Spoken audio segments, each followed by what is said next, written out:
Hello and welcome.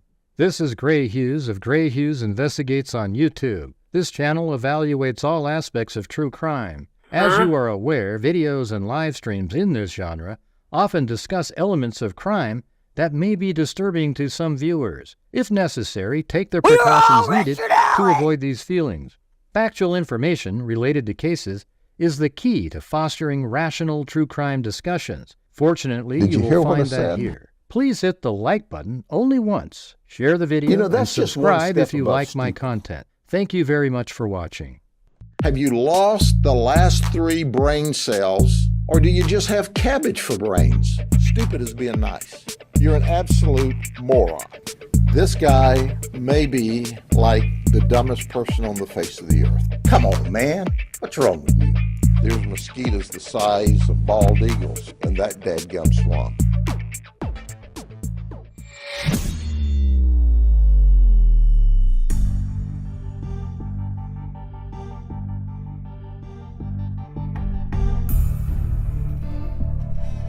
Hey, what's going on?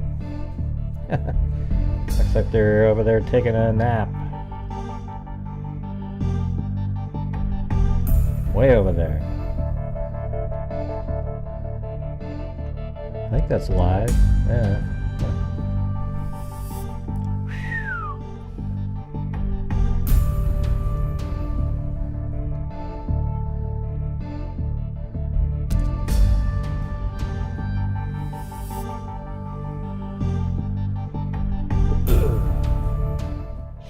Yeah, it's just we're trying to get the last minute stuff for moving.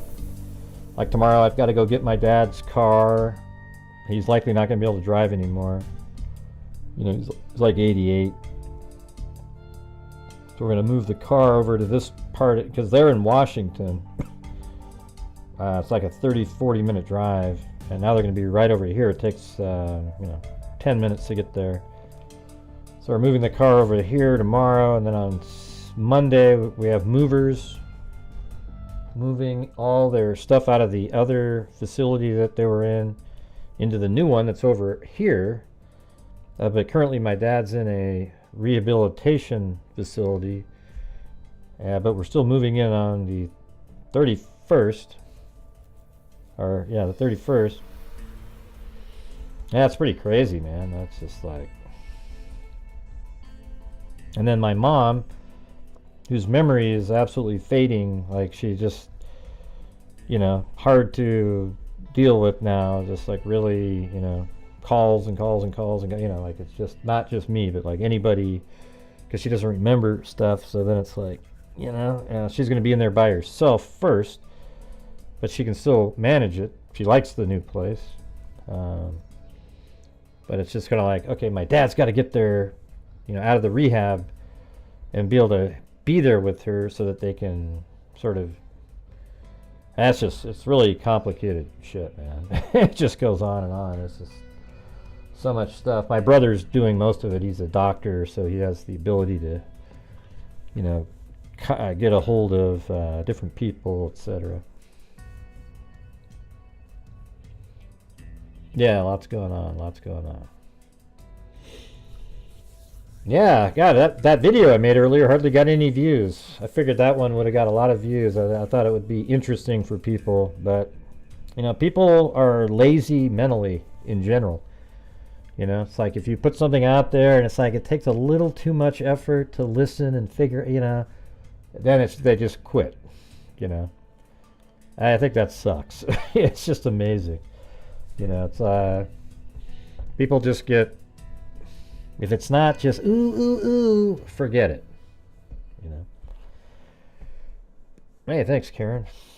All right, but guess what, you guys? This is another show. We're getting to the end of the month here. We only got today and tomorrow, and then our final donation night. So if you guys have the ability to and can help support the channel on tonight's show, that would be awesome. Yeah.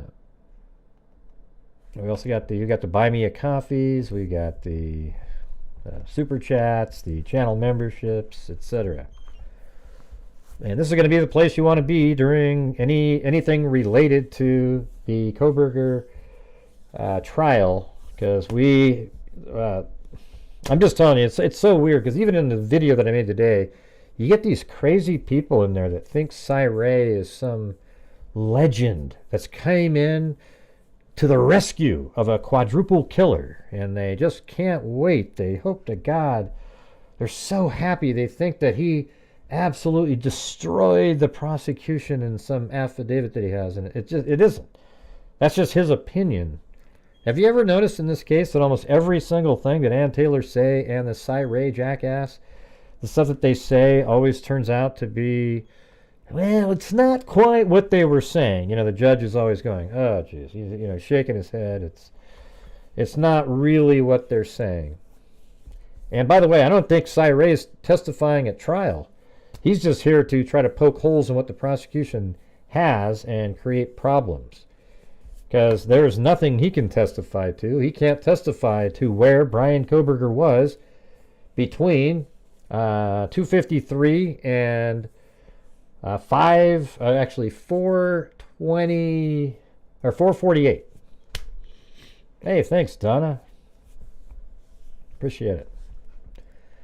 Anyways, but before we get to that stuff, there's this crazy other case that's just happening now. I thought we'd take a look at it really quick. It's just weird. It's a weird one because you just, I don't know. Like, doesn't that look like the most normal couple on the planet? Like, you know what I mean? Like, the guy on the left's a doctor, and they live in Hawaii. But it's like chilling details emerge about day wealthy doctor tried to kill his perfect wife in Hawaiian paradise. To the outside world, they appear to be the perfect couple. A handsome doctor, ostensibly devoted to his pretty nuclear engineer wife and their young sons. But on Monday, Ariel Konig's world came crashing down when her husband allegedly launched a brutal attack on her during a hike near Hawaii's scenic Pale Lookout that left her suffering multiple lacerations to her face and neck.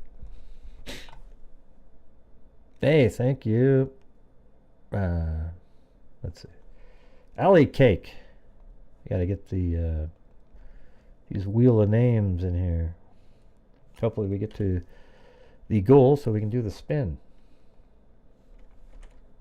We got Alley Cake and we've got Donna.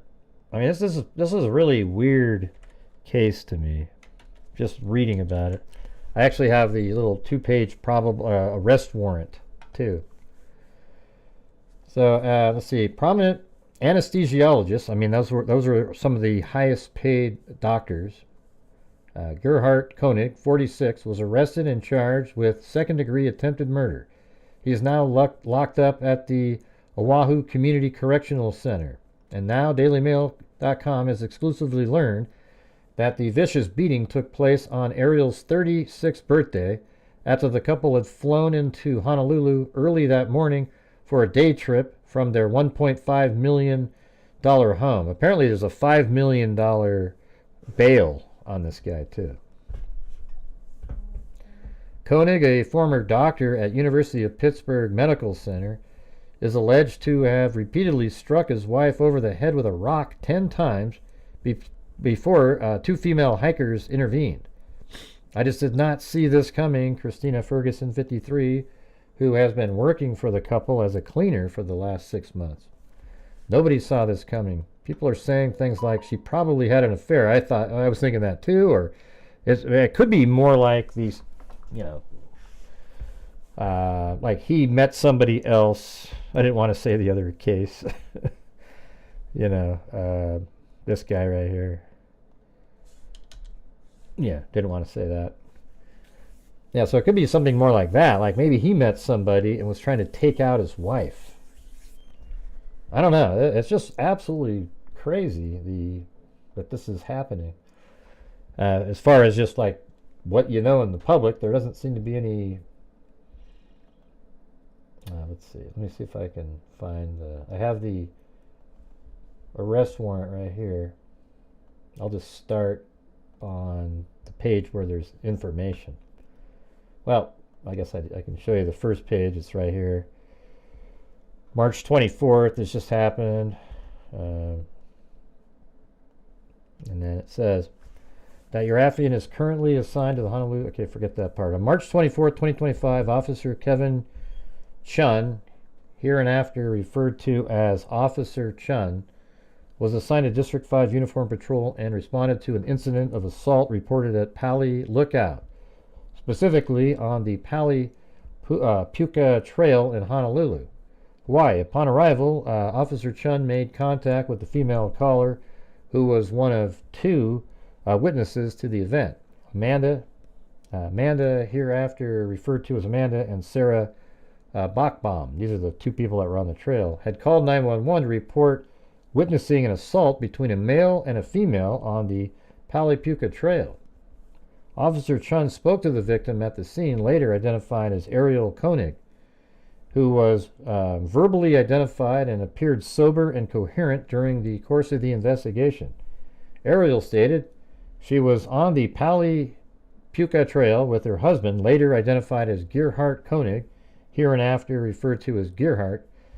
She mentioned that while on the trail, Gerhardt was standing close to the edge of a cliff, basically, and asked her to take a selfie with him. Ariel expressed that she did not feel comfortable taking a picture with him that close to the edge, so she declined and began to walk back.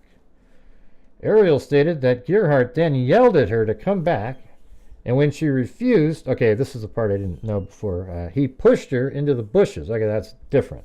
Didn't try to push her off the cliff. He pushed her into some bushes where they began to struggle. Ariel managed to get away from him. She reported that Gerhardt then picked up a rock and struck her on the head approximately 10 times, while also grabbing the back of her hair and smashing her face into the ground. Ariel indicated, hey, thanks, Amber, for gifting those 5 membership. Ariel indicated that she was yelling for help and heard the 2 other hikers. She was able to crawl over to them, so she heard them. Ariel observed Gerhardt take out 2 syringes. I mean, check this shit out, man. He's an anesthesiologist. And he takes out 2 syringes from the bag and attempts to use them on her. But she was able to get them away from him. She stated that she did not give Gerhardt permission to assault her. Yeah, because people give permission to be assaulted. And that she is willing to press charges. Officer Chun, I mean, that's one of the dumbest sentences I've ever heard. She stated she did not give Gerhardt permission to assault her. Does anybody ever say, please assault me? I mean, give me a break. They too gray. You see, it has to be technically put. No. Officer Chun met with Amanda, who was verbally identified and appeared sober and coherent during the course of the investigation. Amanda stated that on March 24th, 2025, at about 10:28 a.m., she began hiking up Pali Puka. Let's see where that is. Pali Puka Trail.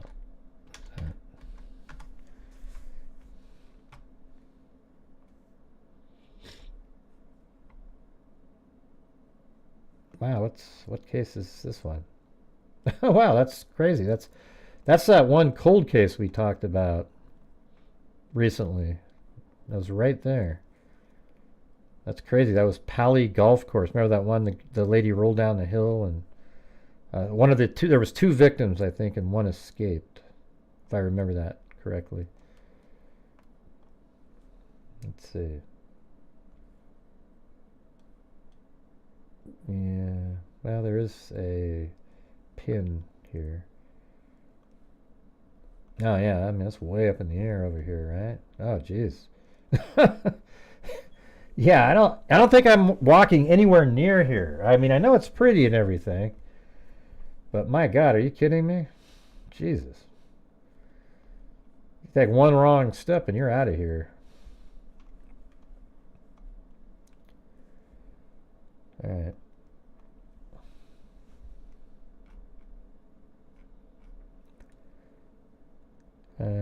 Oh yeah, I was actually reading the document.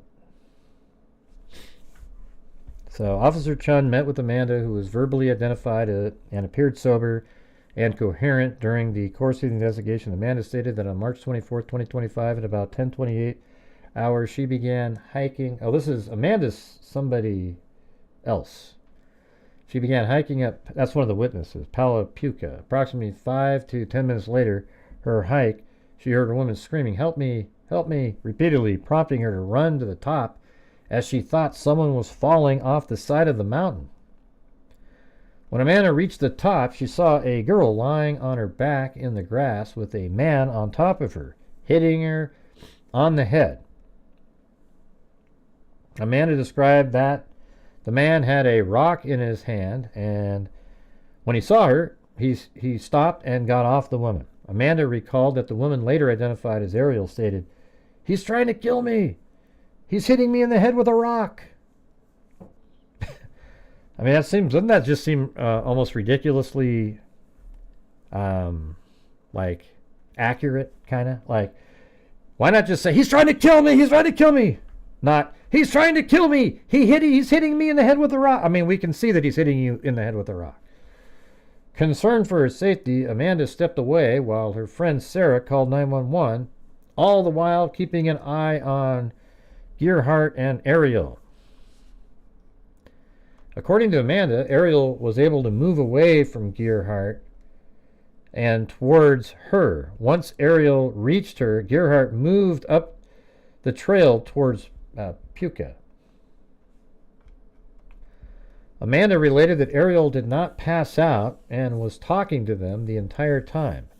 Ariel informed Amanda that it was her husband Gerhardt who had assaulted her. Amanda stated that she would be able to identify the suspect if seen again.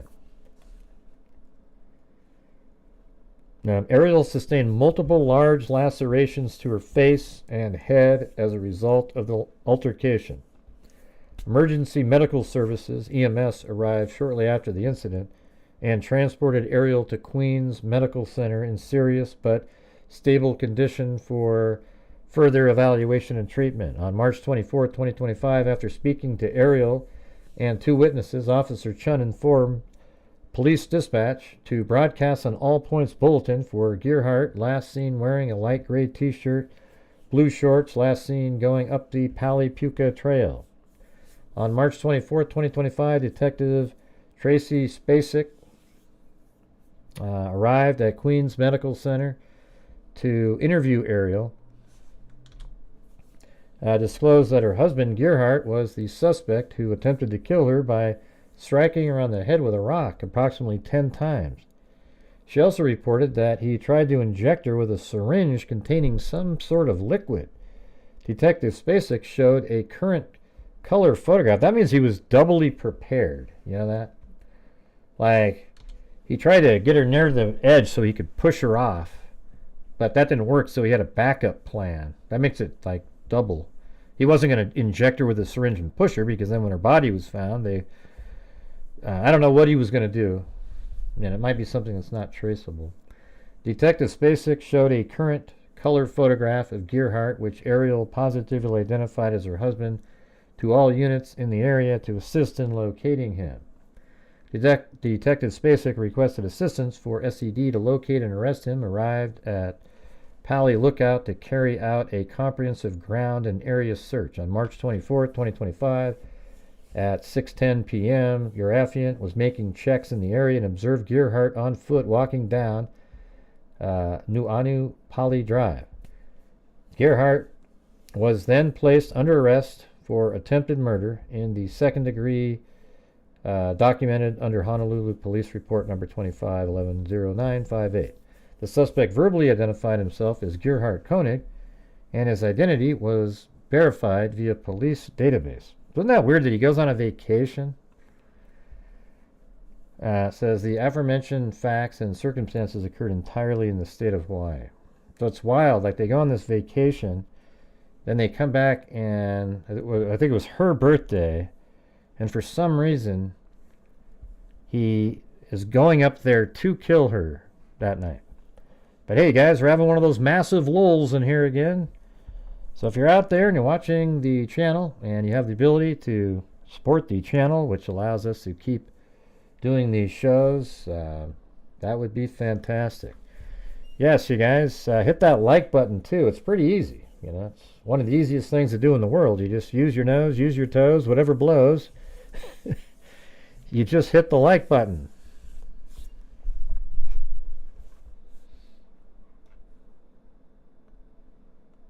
Yeah, let's see. Nobody saw this coming. She's the kindest, most caring, patient,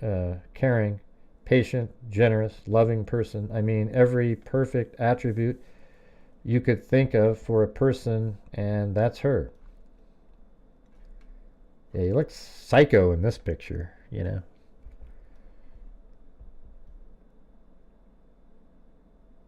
That's weird. That almost looks exactly like the...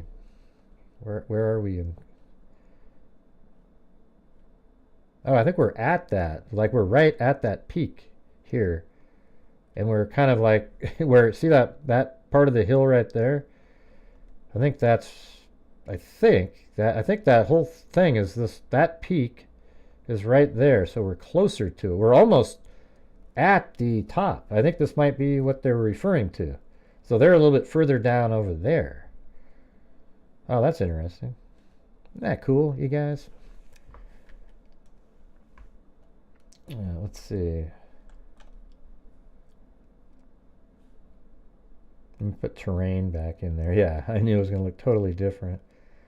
And 3D building. Yeah, so that's actually mapped out on the 3D. See, now we can really see it. So there must be a trail that you can... right there is probably where that picture was taken.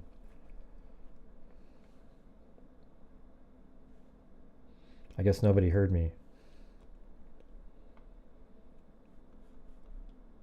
Yeah, so this must be like a common trail that everybody hikes up, that goes up that direction.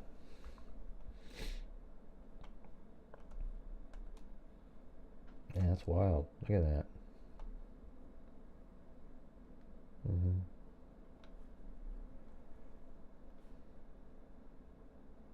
Yeah, I can't really do that.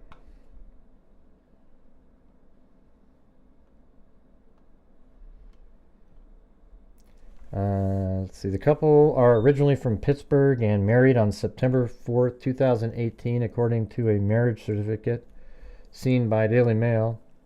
They moved to Maui in 2022 after Konig secured his dream job as a partner at the Anesthesia Medical Group, a medical contracting firm based in the picturesque town of Kahului.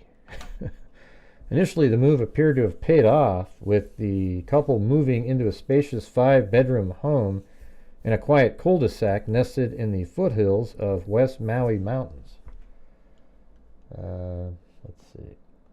I think I actually have his been verified. Next, this is the wife. That's probably the same address, I would think.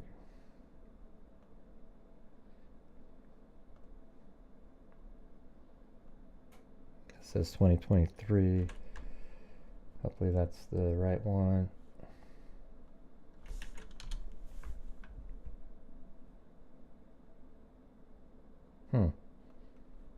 I got it way over there. It's a different island? That kind of doesn't make sense. That doesn't make any sense. Let me look at where the husband is. All right, I'll say it again, everybody. If you're out there and if you can please help support the channel relies on the generosity of the people watching to allow us to keep doing this. There is no ad revenue to speak of, really, on these live streams unless you have like 10,000 people watching, and then it matters. Let's see. Possible relative. That's him right there. Gerhardt Konig. And then contact.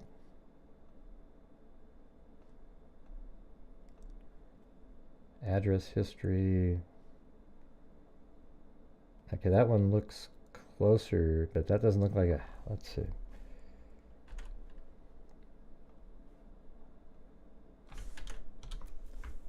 Nah, it's still here, right in this.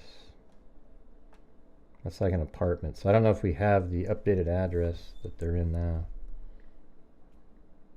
Or maybe. Hold on, let me look at that. Because that does look like the... That might be where he works.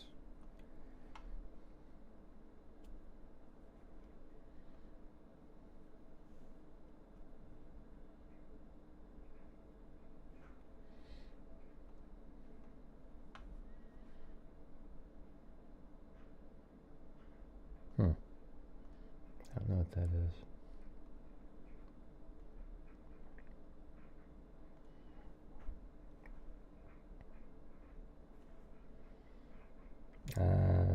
Initially, the move appeared to have paid off. Neighbors said the Konigs appeared to be happy family who rarely socialized with them but were devoted to their young sons, Olin and Vigo. Until last April, Konig regularly hosted whiskey nights at the home, which saw the dad of 4 entertain friends for liquor tastings. They weren't heavy drinking sessions, but whiskey tastings, said Michelle Hearn, 55, whose husband Lee, also 55, occasionally attended. They were for connoisseurs. Peter Mass, 71, who also attended the sessions, the last of which was on April 29th last year, said, "They are very private people, as we all are here." As we all are here. Okay. Yeah, thanks, CR.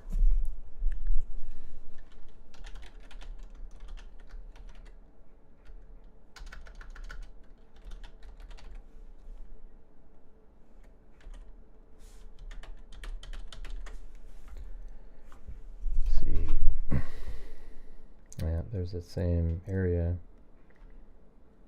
Ariel, meanwhile, worked at Bellevue, Washington company TerraPower, which specializes in nuclear fuels, and carried out her role from home, allowing her to have a hands-on relationship with her 2 sons, helped along by a nanny. Until Monday, the pair appeared the perfect picture of happy couple, with Ferguson telling DailyMail.com he was nice and kind. Usually he was quiet and he was home because typically he'd be at work when I was there. But the couple of times that he was there, he was quiet, polite, and carried a conversation. She added the way that they talked to each other was admirable. They were loving, and so this just came completely out of nowhere. Man, I don't know. Is there a possibility he just had some weird psychotic... I mean, it almost feels like there has to be... there's like another person. Either he knows he has a woman that he wants to be with, or he knows that she cheated on him. That's the only reason for something like this. Unless it's just some weird psychotic break where he just turned psychotic out of nowhere, right? But other than that, that's the only answer.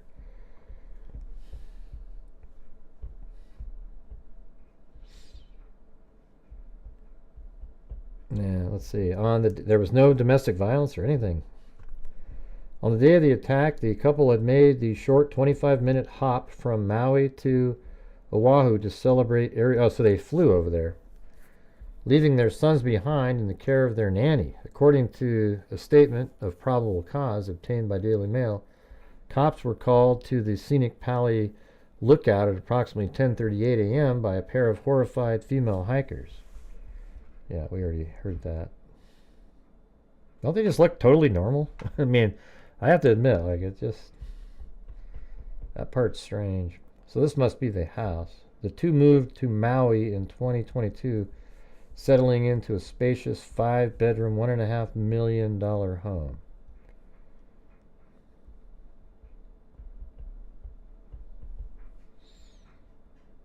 Let me look at this one more time.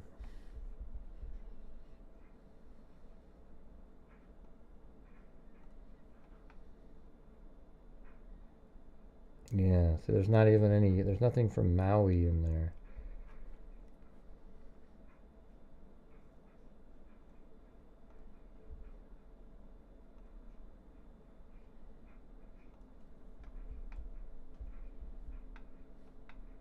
No, it's $5 million bond. I don't know.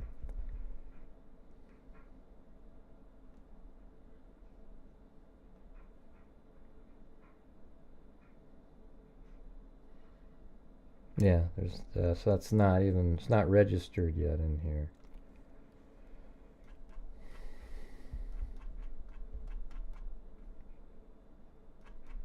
Well, I guess that's about it. That's all I got for you.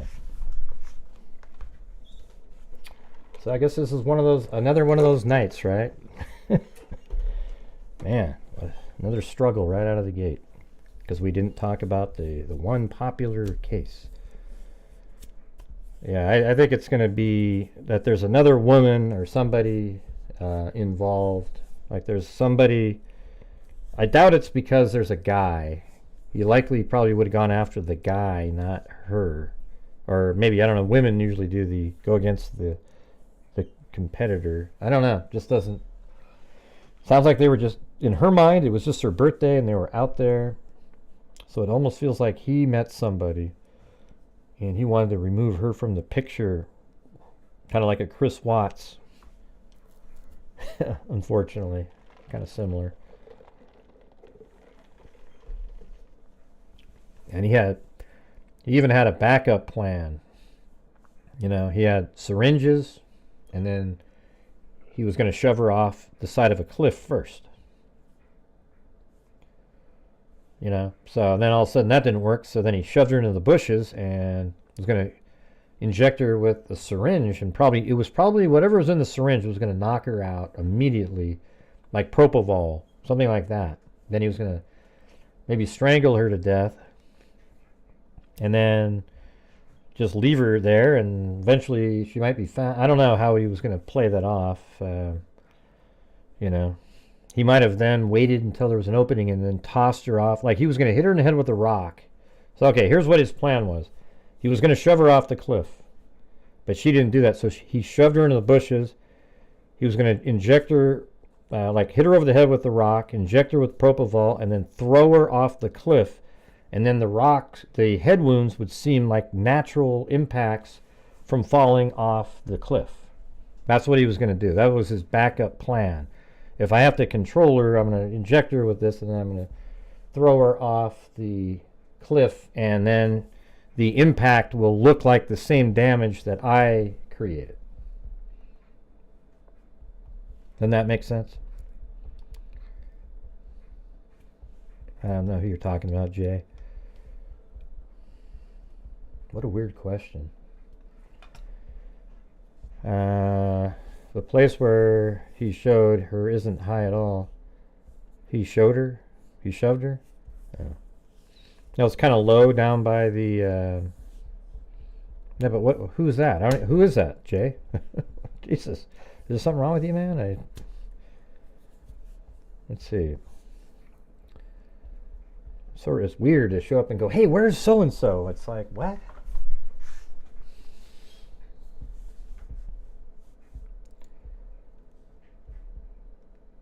Hey, he didn't ask you moofies, okay?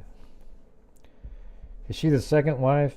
He is 10 years old, and 10 years older, you mean, and thought they said he was a father of 4. Yeah, we talking about Brian Kohberger. Yeah, in a minute we will be, yeah. Do you mind if we talk about something else for a couple of minutes? This is a true crime channel. I know recently I've focused in on that, but some nights I bring up other cases. Unfortunately, it always impacts the channel. Very little support whenever you talk about something other than Kohberger or, you know, one of the big cases. It's almost like it makes me nervous to ever bring up anything else.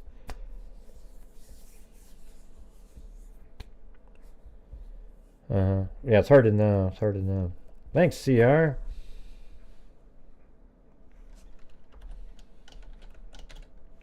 So that's what I'm going to predict right now.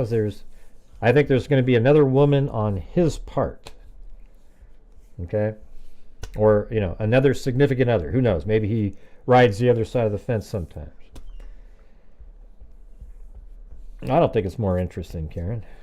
Yeah. Let's see. Nah.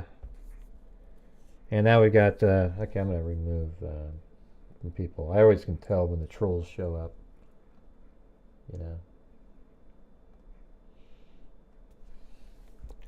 See you later, Sienna Doodle.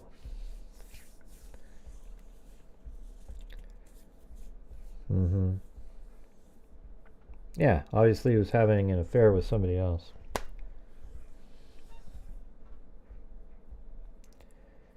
Yep, he's an anesthesiologist and attempted murder. Now he is. And those are like the highest paid people. So it's like, I bet you at work he met somebody else. And they've been sort of seeing each other on the side. And then he did this vacation. You remember how, you know what's crazy? That's exactly what Chris Watts did. I don't mean to bring that up. But remember how there was a family, a trip that he was supposed to go on or whatever. And then he did show up for a while or something. Then he came back and he came home early or something like that. And then, I don't know. I bet it's something similar to that.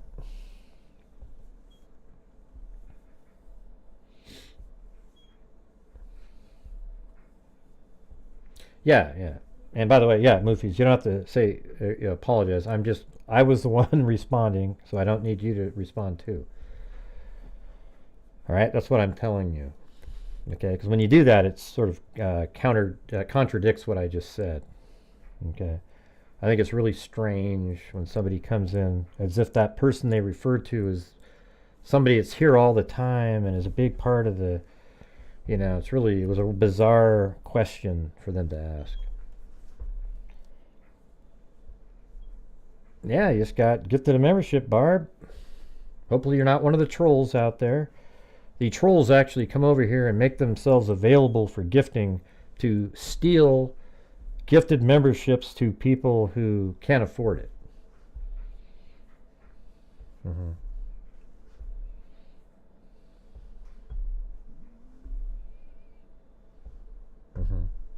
Yeah, I like discussing other cases, but can you see right now, Moofies, the struggle that we're having for support on the channel because I dared to discuss something else? See, that's why it's hard these days. YouTube has created a situation where you're relegated to only covering the really big cases that people are interested in. Because as soon as you touch something else, people, all of a sudden, it just gets really difficult. I've shown it to you. I even have done experimental shows, and it's absolutely true. 100% accurate. Kind of sad.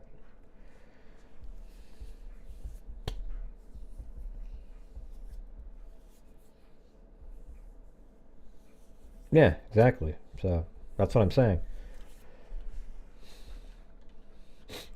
All right, now we're going to switch back over. So somebody, God, what was her name?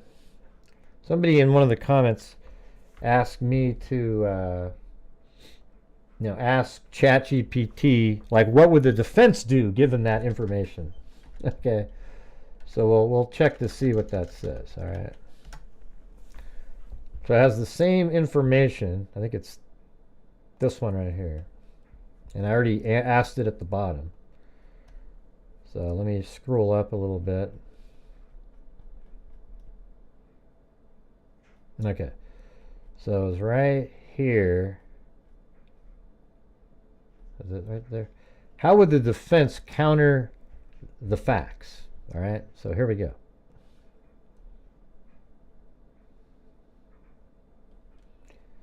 And so this is how the defense would counter the crazy facts, you know, the knife sheath, a launcher driving around, the balaclava, etc. Good question, bro. Let's flip the script now and see how the defense might try to wrangle this mountain of bruh he did it evidence into something they can work with. Because when you're this deep in the sauce, all that's left is to cook up reasonable doubt and hope a juror skipped breakfast. Here's how they might counter each key point. 1. The knife sheath and DNA. Prosecution says, his DNA was on the K-bar knife sheath found at the scene. Game over. Defense might say, touch DNA is weak. It's true, touch DNA can be transferred. It's not as rock solid as blood or semen or a fingerprint. Someone could have planted it. Bold move, implies inside job or rogue cop. He handled that sheath months before, and it got transferred somehow. Try to argue chain of custody issues, lab contamination, or improper collection procedure. Real talk, it's tough to beat DNA on the snap of the murder weapon's sheath, but they'll try to muddy the science and cast doubt. 2. Eyewitness eyebrows. Prosecution says, a surviving roommate saw a guy in a balaclava with bushy eyebrows like our boy Brian here. Defense might say, eyewitness testimony is unreliable, which is statistically true, especially in high-stress situations. She didn't see the full face. How can we be sure? Plenty of dudes have thick eyebrows. This isn't Minority Report. They'll argue vagueness, stress fog, and eyebrows aren't a fingerprint. Basically, that's not evidence. That's a guess. 3. White Elantra circling the scene. Isn't it funny? Because it's even having a hard time trying to pretend to have a good argument. And this is the same garbage that the Kohbergers bring up. This is the stuff that they say. The same just illogical, unreasonable crap that they say over and over and over again.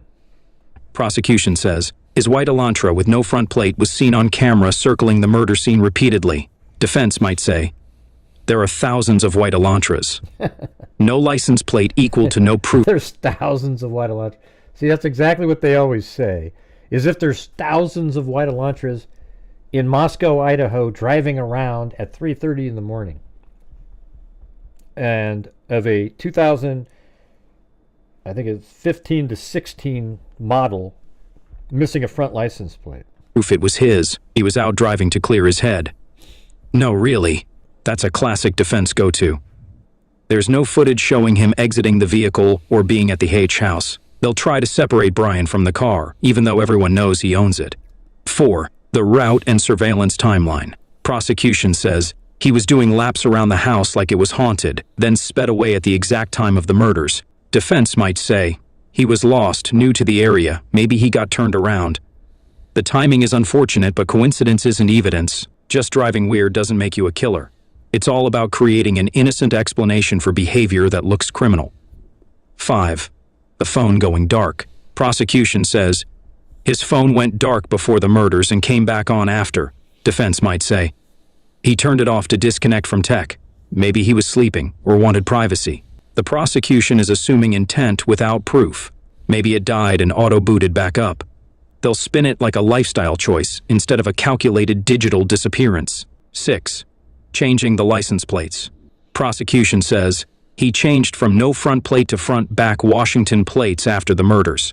Total cover-up move. Defense might say he was planning to update his registration anyway. He moved across state lines. It's standard procedure. The timing is coincidental, not criminal. It's not a great look, but they'll paint it as legal compliance, not concealment. 7. Criminology degree equal to motive.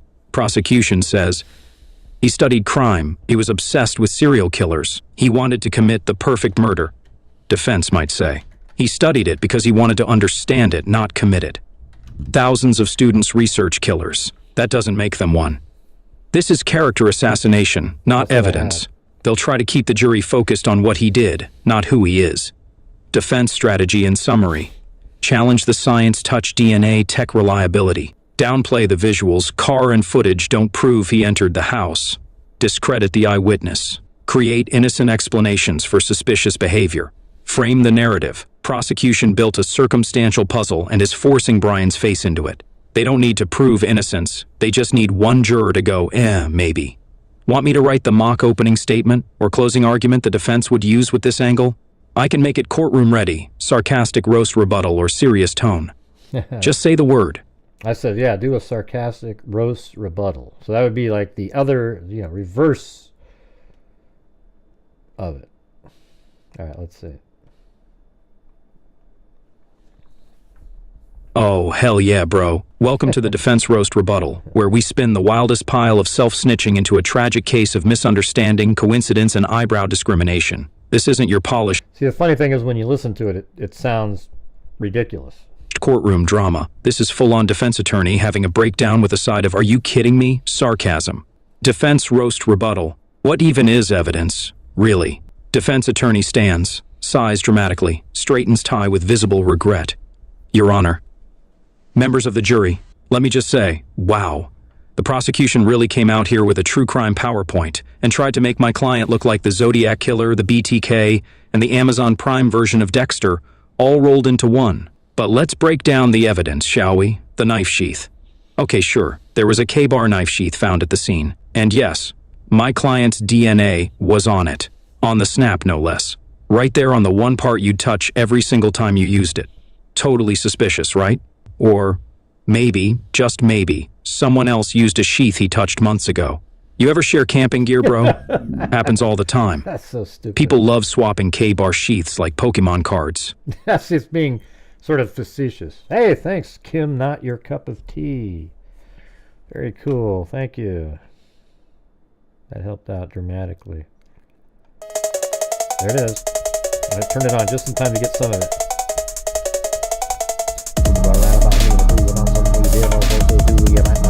Maybe you have that. I first heard of it was back. Used to get angry at all I've got. You can say what you want to spell my name right. All I know is was rocking a house. That's what the rumor is all about. Give me the name, tell all your friends, but if you don't wait till you see me again this way, you're gonna know from the horse's mouth, right, man? And down, you straight it out. Oh! Yeah! Come on! Alright, there we go. Yep, thank you. And then we've got Just Live. Welcome to Freak 101. Hey, thank you. Love you, Gray Hughes. We appreciate you. Well, thanks. Sometimes being on YouTube's a lonely world out there, you know. All right, let's keep going here. Let's not pretend DNA means caught red-handed. It means his skin cells were there once. Probably.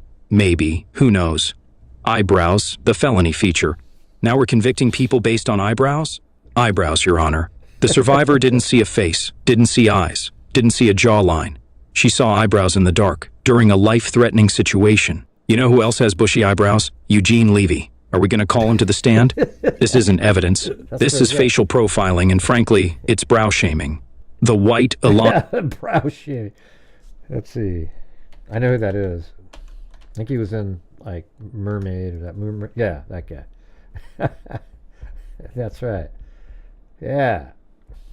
Elantra. Oh, yes. The white Elantra. The prosecution's favorite supporting character. Let's all ignore the fact that half of America drives a white Elantra, and instead pretend it's a one-of-one, limited edition murder mobile. No front plate? Suspicious? Or maybe, just maybe, it's Idaho, where no front plate is required. Wild, I know. Also, and follow me here, if you were going to commit a quadruple homicide, would you drive your own bright white car directly to the scene repeatedly? No, exactly. Unless you're my client, apparently, who not only did that, but made laps like it was NASCAR after dark. The route.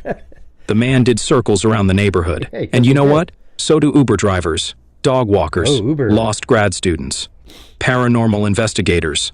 Maybe he was looking for a gas station. Maybe he got lost in deep thought about how to ace his next criminology paper titled, Why You Should Definitely Leave Your Phone On During a Crime. Speaking of the phone, yes, his phone went off for an hour between 4 and 4:25 a.m., coincidentally the exact window of the murders, completely off-grid, inaccessible, unreachable, silent, shady, sure. But maybe he's just a man who values digital detox. Maybe he turned his phone off to practice mindfulness. Maybe he was doing yoga in the dark while driving in circles, in a mask with no front plate. Is it sketchy? Of course. Is it illegal? No. Is it murder? Prove it. The license plate switcheroo.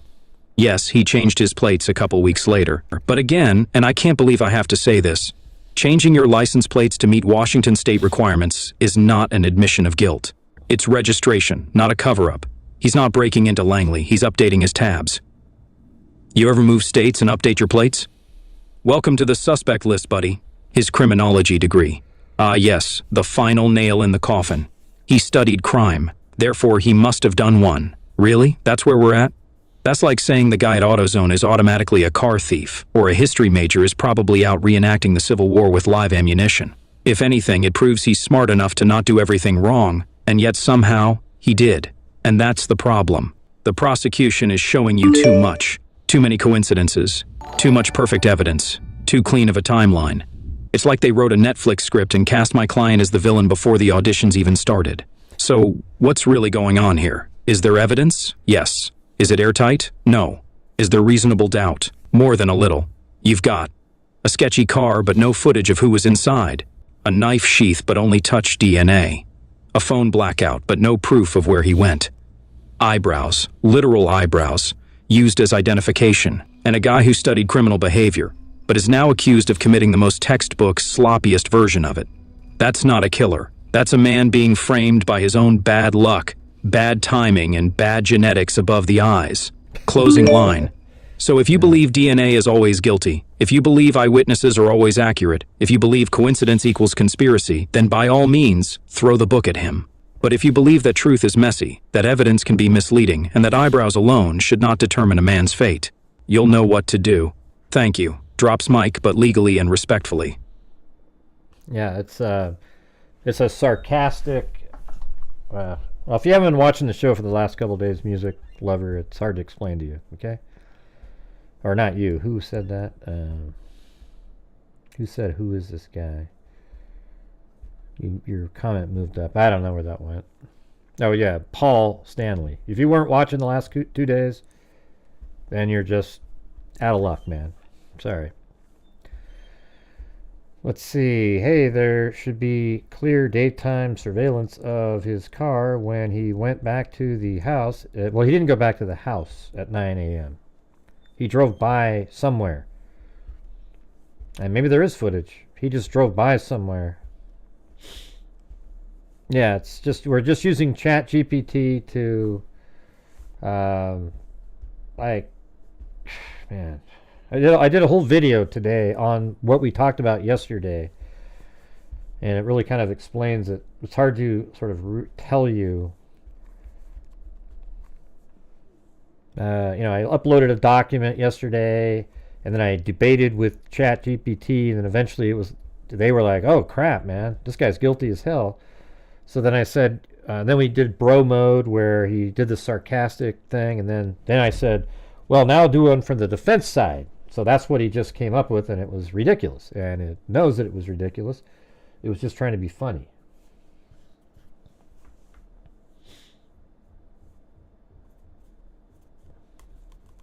Mm-hmm.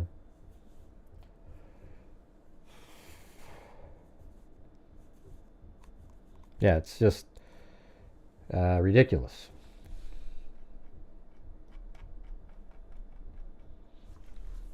See, I've been saying that if you guys have been watching my channel, the same thing that ChatGPT said is exactly what I've been saying forever. It was just cool. The only part that was different was when it was bro mode.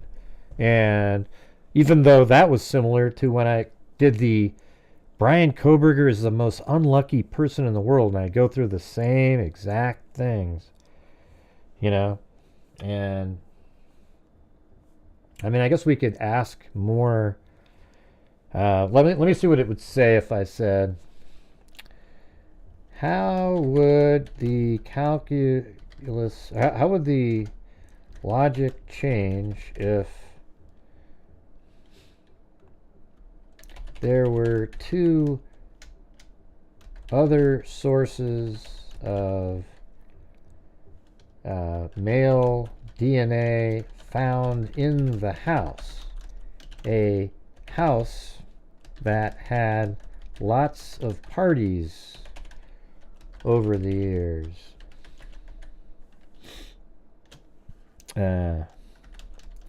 Yet Kohberger's DNA is on the button of the knife sheath. Let's see what happens there.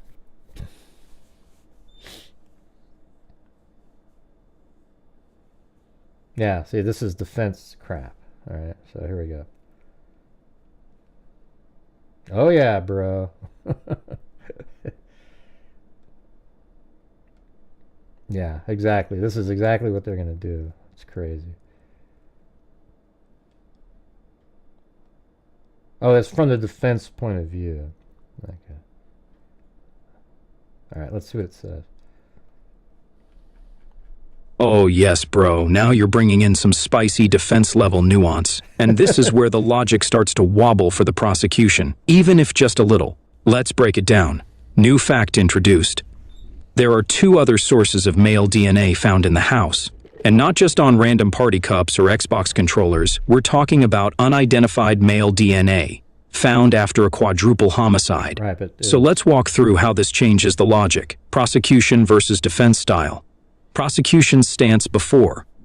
Kohberger's DNA is on the snap of the knife sheath.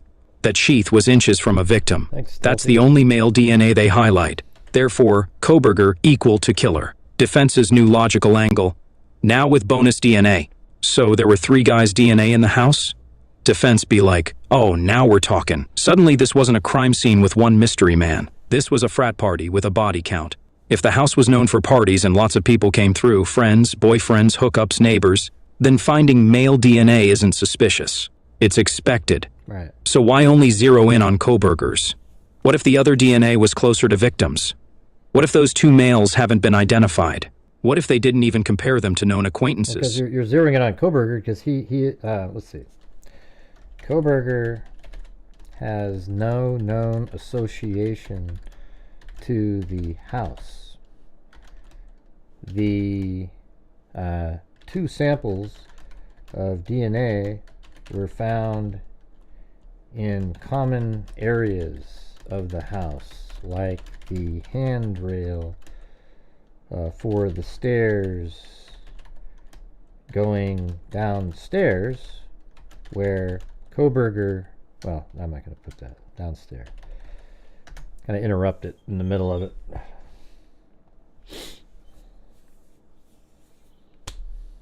Let's see.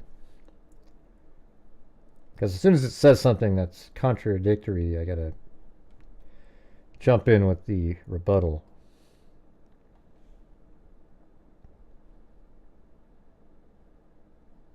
Gotta wait. As it loads in, now we can listen to it. Right. And that's why they brought that up. Hopefully the prosecution has, they can just say, oh yeah, we looked at that. And why doesn't the defense check it out, right?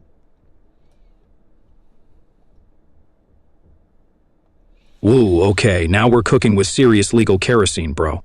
That extra info you just dropped? Let's reframe everything we just discussed now that we know. Brian Kohberger had no known association to the house. The 2 other male DNA samples were found in common areas, e.g. stair railings, not in bedrooms, not on victims, and not on the knife sheath. This totally sharpens the picture and actually makes both sides' arguments more extreme, like an evidentiary tug of war with a blowtorch at either end. What this means for the prosecution, they're gonna slam that gavel hard now. Why is his DNA on a knife sheath found inches from a dead body, in a house he has no reason to be in? Like, bro, you don't just randomly drop your DNA in a murder house you've never been to unless you were there, or someone made a cosmic-level mistake while mailing murder equipment. The other 2 DNA samples? They're in common areas, think high-traffic zones from parties, guests, and friends. Normal. But the knife sheath? That's in a private bedroom, on the bed, next to a corpse. That's not casual, that's intimate. See? This wasn't a party favor.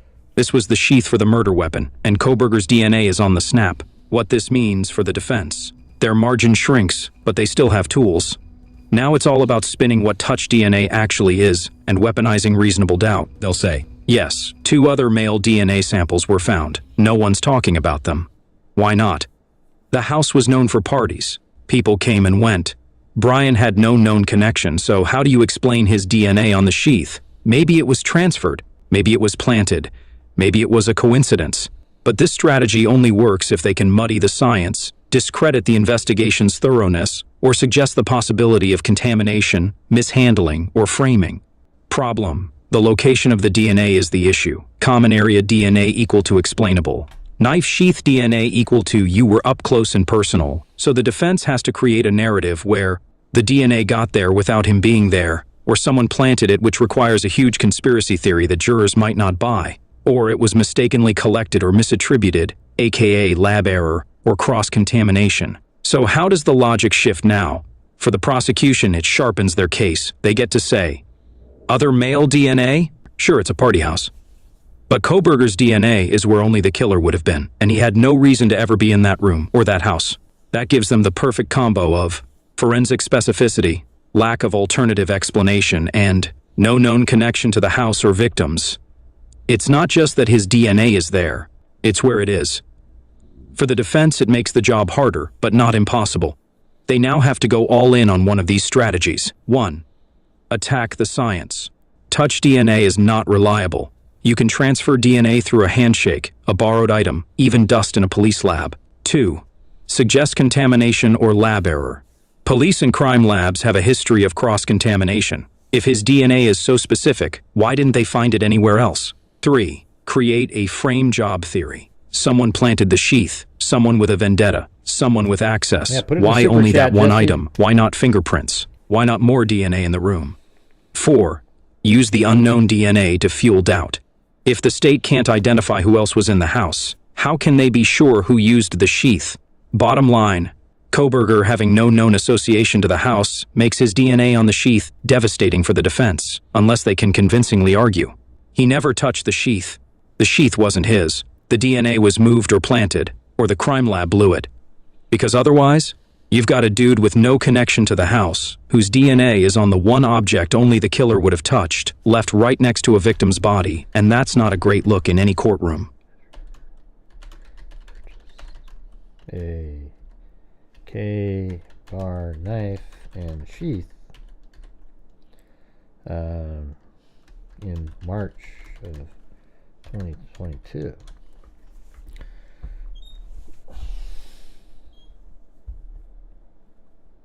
All right, guys, we're frozen again on here. We are currently only at 40% of the goal tonight. So if you're out there watching the show, if you have the ability to help, like CR just did right there, I would appreciate it. Thanks, CR. We got one to BS. Probably an appropriate name. Roger Smith, Enzo, how you doing? And Mrs.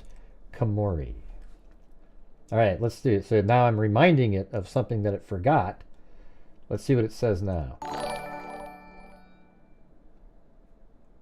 Yeah, bro, that's not a mission. I don't know what it is, but it's fun doing this. For me, it is, because it's like, it thinks exactly how I think about this case. Ah, yes. March 2022, the month Kohberger hit up Amazon like, let me cop a K-bar knifey and sheath combo. Totally normal. Definitely not gonna come up in court. So let's break this down now that we remember he didn't just have DNA on the knife sheath. He literally bought a matching 1 month before the crime. What that means for the prosecution, and why they're probably high-fiving. It wasn't 1 month. He purchased those items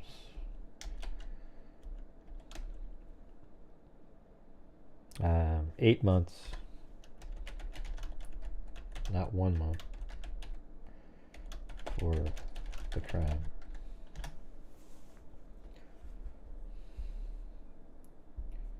Well, come on, you should remember that, Chat GPT. You know, it's like, oh yeah, good catch. And that, let's see. Hold on. Brows don't quit. His brows were in the next time zone. How about this one? Kohberger got 2 arrest warrants. One in Idaho and one in Washington, where his eyebrows were. That would have been amazing. Hey, come on. That would have been good stuff. All right. Yes. Great catch. And that 8-month gap between purchase and crime date is a key timeline detail that actually works both for and against Kohberger, depending on who's spinning the story. Right. Let's break it down like a prosecutor and a defense attorney arguing in peak dramatic courtroom bro mode, Tina. with sarcasm and analysis on full blast. Prosecution's take. 8 months? That's called premeditation. Prosecutor smug and dramatic. Ladies and gentlemen of the jury, Brian Kohberger didn't panic order a weapon a week before the murders. He didn't impulse buy a tactical knife like it was a prime day deal. No. He bought that K-bar combat knife and sheath in March 2022. That's 8 months before the crime. He had it. He owned it. He trained with it. He got comfortable with it. This wasn't some last-minute plan. This was slow burn premeditation. He sat on that purchase, stewed in his obsessions, and waited. He allegedly studied the victim's movements, got familiar with the neighborhood, and when the moment came, he brought his own knife, left the sheath behind. And guess what? The DNA he left was on his own gear. The gear he bought 8 months earlier, because this wasn't a random act. This was planned, calculated, deliberate. Defense's counter, 8 months ago? That's practically ancient history. Defense attorney, sarcastic but hopeful. Oh, so now buying something 8 months before a crime makes you the prime suspect? Let me ask you something. How many of you bought something 8 months ago that's sitting in your closet or garage right now? Yeah, exactly. We don't assume intent to murder just because a guy bought a knife almost a year ago. Owning a tactical knife does not make you a killer. Having touched DNA on a sheath, not blood, not skin cells, just trace contact, doesn't mean he used it in a quadruple homicide. There's no proof the knife ever entered that house. No blood on the blade, no fingerprints, just DNA on the snap. And you want to claim that's evidence of murder? Nah, bro. That's evidence he once handled a knife sheath. Maybe for camping, maybe for collection, maybe for cosplay, we don't know. And after 8 months, you think that sheath couldn't have been handled by someone else? Moved, taken, planted, transferred. If the prosecution thinks 8 months equals premeditation, then every person who bought a kitchen knife in January is suddenly a suspect by August. So what's the reality? Prosecution leverage. The 8-month purchase shows he had plenty of time to plan. He didn't just grab a knife off a shelf. He had that knife and that sheath was left behind. That makes it his, not random. And that links him directly to the crime. Defense leverage. 8 months equal to enough time for that sheath to have been touched, lost, moved, sold, or borrowed. They argue it wasn't recent, wasn't fresh, and wasn't proof he used it at the crime scene. The time gap helps them spin it as an old item, not a murder tool. Final word, bro mode activated.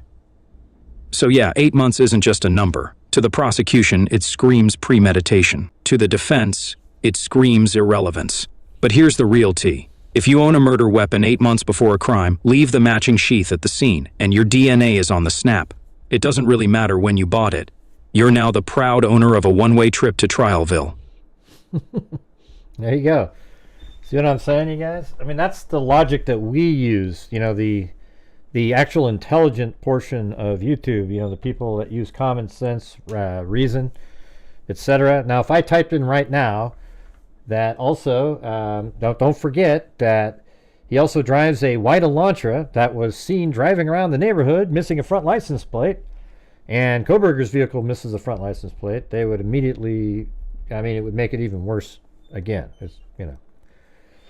All right, you guys, so here we are. We are currently at about 60% of the goal tonight. So if you guys, not even that, about 50%. So if you guys are out there and you can help support the channel, you know, like I've always said, this channel relies on you guys.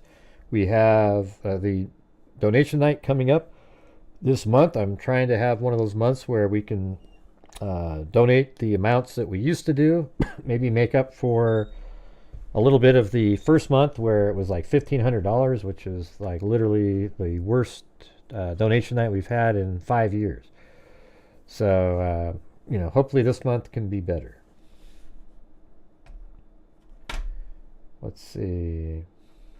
And so when you're supporting the channel, it supports me, allows me to keep doing this, like income for the channel, but it also, that's what I give away a lot of the income to the channel to help support various, I guess our main organizations that we support are the National Center for Missing and Exploited Children, RAIN, which is Violence Against Women, and Texas EquiSearch. We've also given thousands of dollars to the Abby and Libby Ballpark.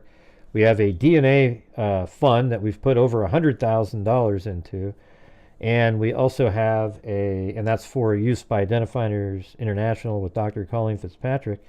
And we've also have a scholarship fund, probably our, you know, most sort of meaningful thing that we do, where last year and this year we've given $6,000 out, so $12,000 total to college students in the criminal justice arena. And we're building up for this year again. Or another, I don't know, maybe we'll do more than 6,000 a year. Who knows? So there you go, everybody. If that doesn't get you to want to help support the channel, I don't know what will. Because we actually make a difference here, as opposed to the other channels who just sit there and it looks like a slot machine with people supporting absolutely nonsensical garbage. This isn't one of those channels. We cover cases the correct way, using the facts of the case, and use logic and reason and work through them. All right. Let's see, what do we got on this? Oh yes, I do still have this open here. All right, any thoughts you guys have? Anything you want me to ask? Throw it in the super chat. We'll put it up there. He should have been aware of them. There is, you know what, the funny thing about like Kohberger, if you were going to load in information to ChatGPT just to start it off and say, these are the elements of the case, what would you put in there for Kohberger as a supporting piece of information that helps him? There isn't anything. There isn't anything that you can say like, okay, well, here's the thing. He wasn't anywhere near there. Well, his own attorney just said he was driving around at well, actually now it's 4:01, and his car was seen in the area a third of a mile away, missing a front license plate. Okay, so there isn't anything. There's absolutely nothing to say. I could load this thing up just to the brim with stuff pointing to it being Kohberger. Don't worry, Plato. I see you've been trying up there. It's just, I don't know, some nights it doesn't matter what I say. It's just, you know, it is what it is.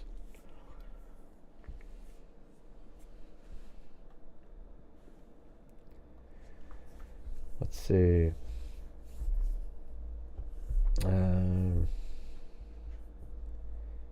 It's me, Mike.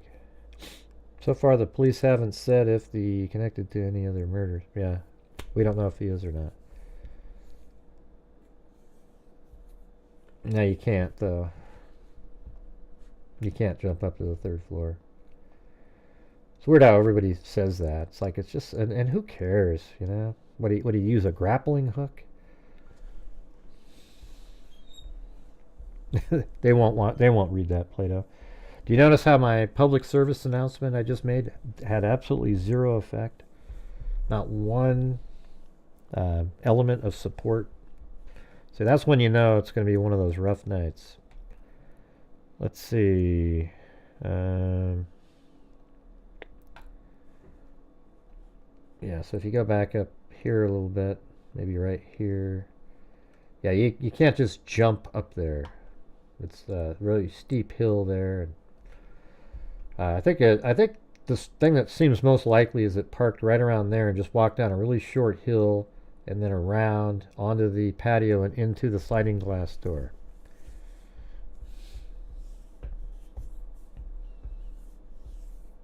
It's, you know what's weird to me is when people don't even know how to spell the names. Okay, it's Xana, X-A-N-A. Okay, there's no Z in there.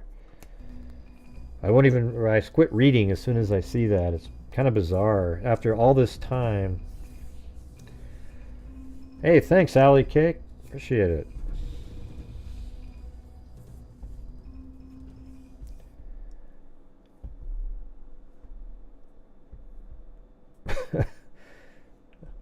Alley Cake's gonna give it a shot, but it's okay.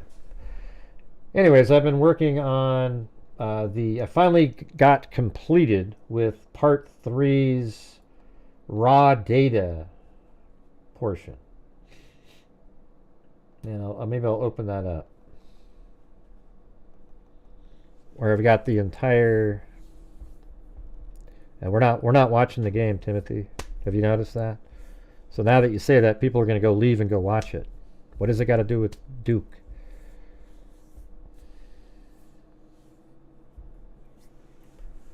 Jesus, well, what a lame team to like too. Like this, it's like liking the Lakers. I mean, how lame. How about a Laker fan? Jesus, my God, like you just went with the flow.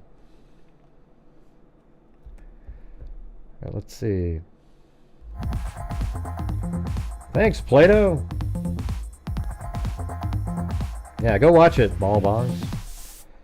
Nobody cared that you were here anyways. Ocean wave emoji. Ocean wave emoji. Hey, thanks, Pud Money 827. All right, and Plato, not Play-Doh, but Plato, like Socrates and Plato.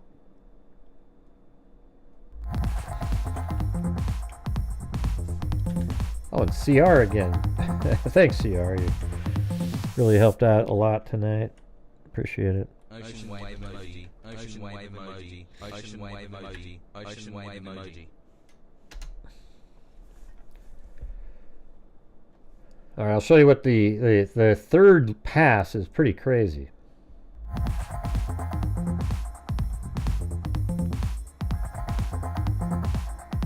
Who are you talking to, Connie? Thanks, Ray, for making me really laugh for the past few days while you debate ChatGPT. Smiling face emoji. I think I beat ChatGPT. You know, like I had it correct itself a lot.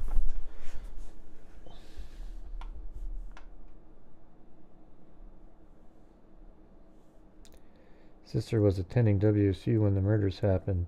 Maybe he had a crush on her and followed her.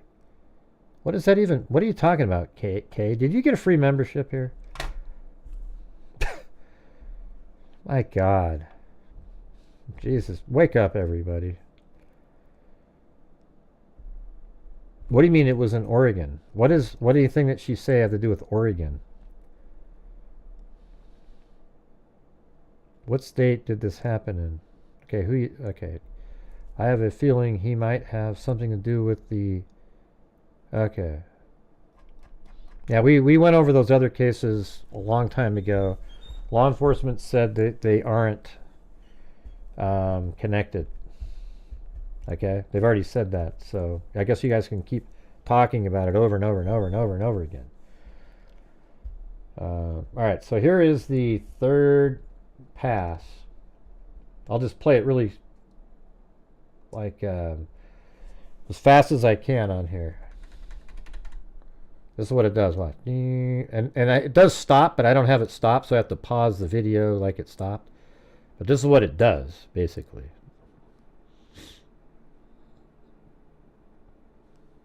It's just crazy. Look at this thing. All right?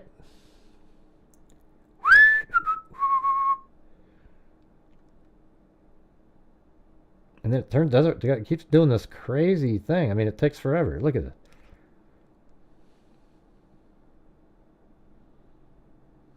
Boom. All right. And the thing is I have it stopping in places I'm just guessing where it's stopping. I'm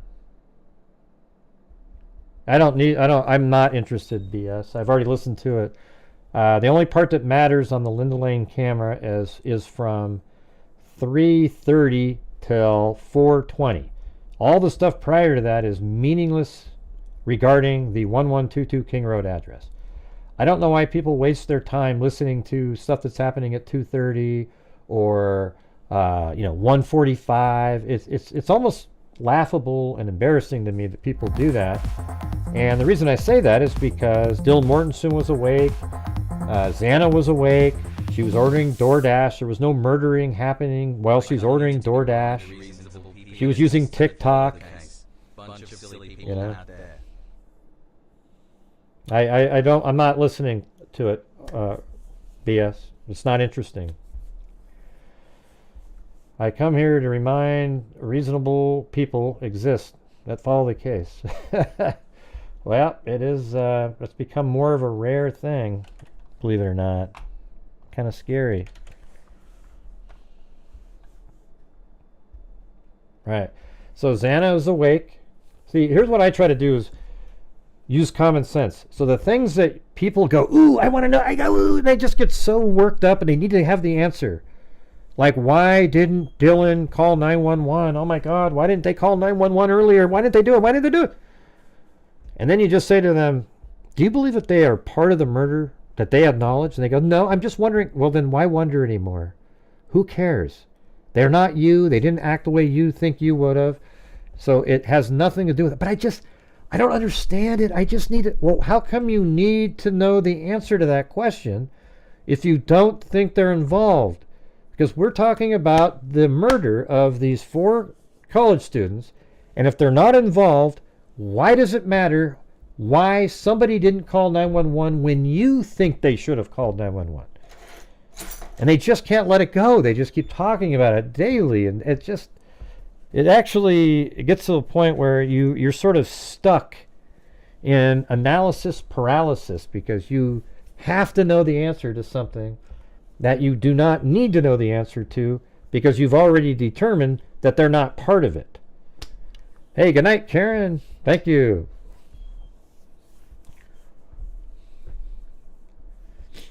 Let's see. And it says, yeah, so that's how I do these cases. There's certain times where people are so stuck on something. Oh, wow, how come this and that? You know, everybody has those questions. I'm sure I thought, wow, they didn't call 911. But I didn't even at one moment go, wow, they might be involved somehow. Ooh, ooh, ooh, ooh, ooh. You know, and so after that, I didn't care what the answer was. You know, it's great if somebody tells you and explained it, but I think I've already explained it a million times. People get scared, and she didn't want to verify what she was scared about.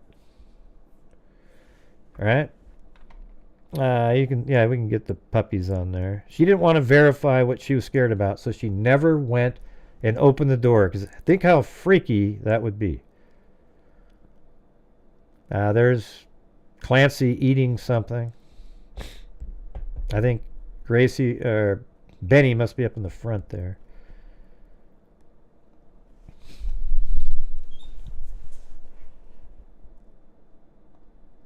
But we know now that's not what's not true, music lover. What's not true? Just went back. Oh God. Oh Jesus. Who cares, man? When you look at the text messages between Bethany Funk and Dylan Mortensen, when you read I don't want to read your comments. They're always meaningless. All right. So when you read the text messages between Dylan Mortensen and Bethany Funk, does anybody go, wow, they're intentionally writing this to make it look like they're scared? And if you think that, then there's something wrong with your brain. Okay, they were texting each other, and what they were texting was two people that were freaked out about sounds that they were hearing, etc., but nobody went and checked to verify their own fears, right? And I don't think anybody out there thinks that the texting and calling each other was a setup to make it look like they didn't know. And if you think that, then that's what your problem is, that everything is a conspiracy, everything is crazy. All right. But we know that's not true now, Gray. They were still up chatting. God, the one time oh my God, give me a break. But after browsing the internet for hours, how do you know what they were doing? It doesn't say they were browsing the internet for hours. Here's what I think. They went to TikTok and Instagram or whatever it was to see if Kaylee or Madison was on there. It didn't say how many times they went on there. It didn't say anything, but you've put it into your mind that it was the whole night they're browsing the internet, looking for jobs on Indeed, instead of just thinking, well, maybe when they were on TikTok, an ad popped up and they clicked on it. Yeah, Snapchat, whatever the hell it was, you know. It just doesn't... all I can say is the conspiratorial mindset of so many people following this case is embarrassing as hell. I mean, when the trial happens, every one of these clowns is going to be, they should be ashamed of themselves, but that's not what's going to happen. They're going to go, well, it's still kind of weird that my feelings were justified. Ooh. No, no, they weren't. They never were.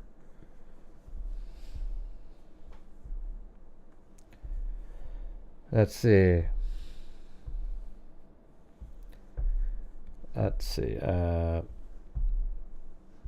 Now, we don't need to know the answer to that. Do you think they're involved in the murders, Chantel? Why do you think they're involved in the murders, Chantel? And the answer is, you just said above, no. So then who cares? Last night someone said focus on the subject at hand. Okay. That's what we're talking about.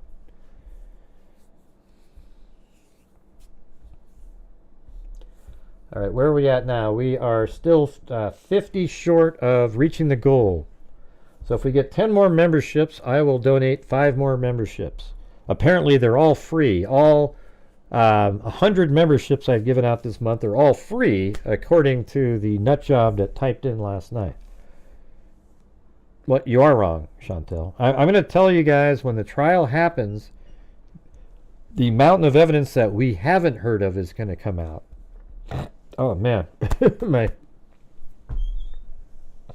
And some water. That was weird. Something got stuck in my throat.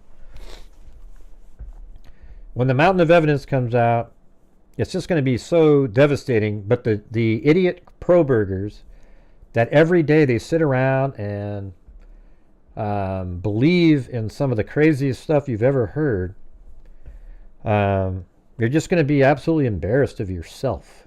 Okay? And it's going to happen. Now, if by some miracle he's found not guilty because there's nut jobs out there and the evidence still pointed that he did it, they'll never try this case again because Kohberger is the killer, and there'll never be some other person that is implicated or ever looked at or anything like that at all, because Brian Kohberger is the killer, right?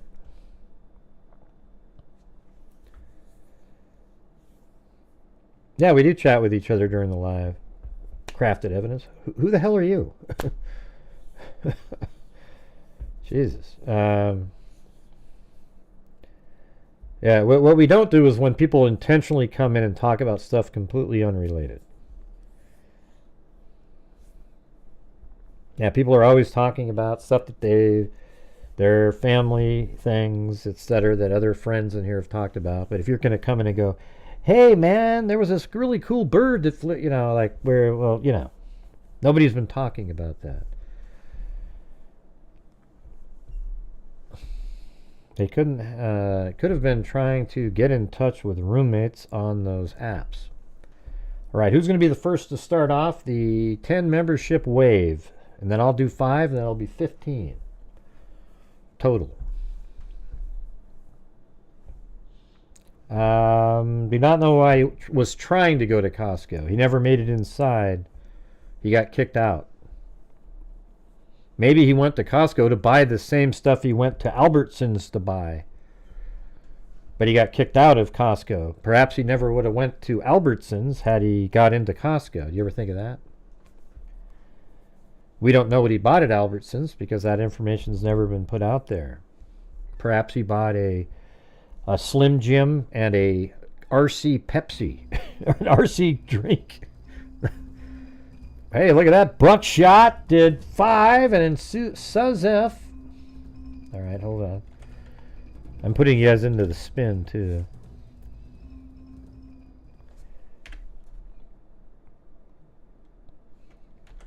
One, 2, 3. And then Suzef. And CR again.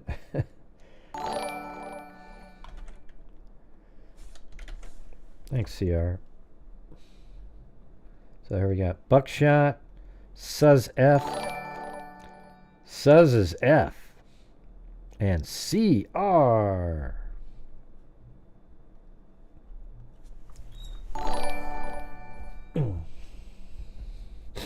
All right.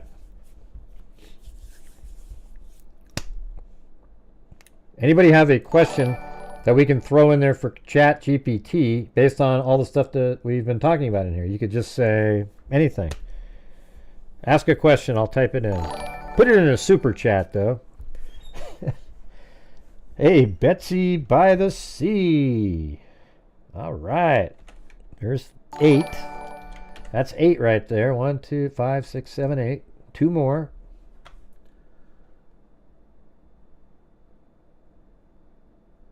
Yeah, I think that's exactly the number. Yep. Crazy. Oh, it's actually a little bit short, but oh well. That's bad math on my part. Hey, it's Pug Paws. Thank you. That's 9. Is it me, Mike, Donna, yes, Clarkston, near Snake River?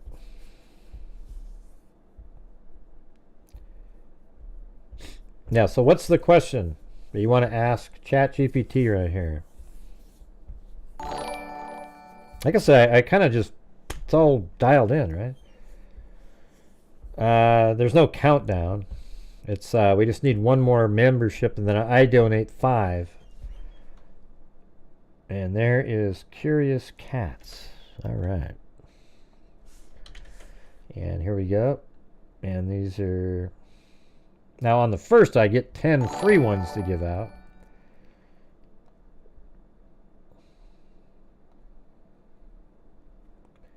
And here we go.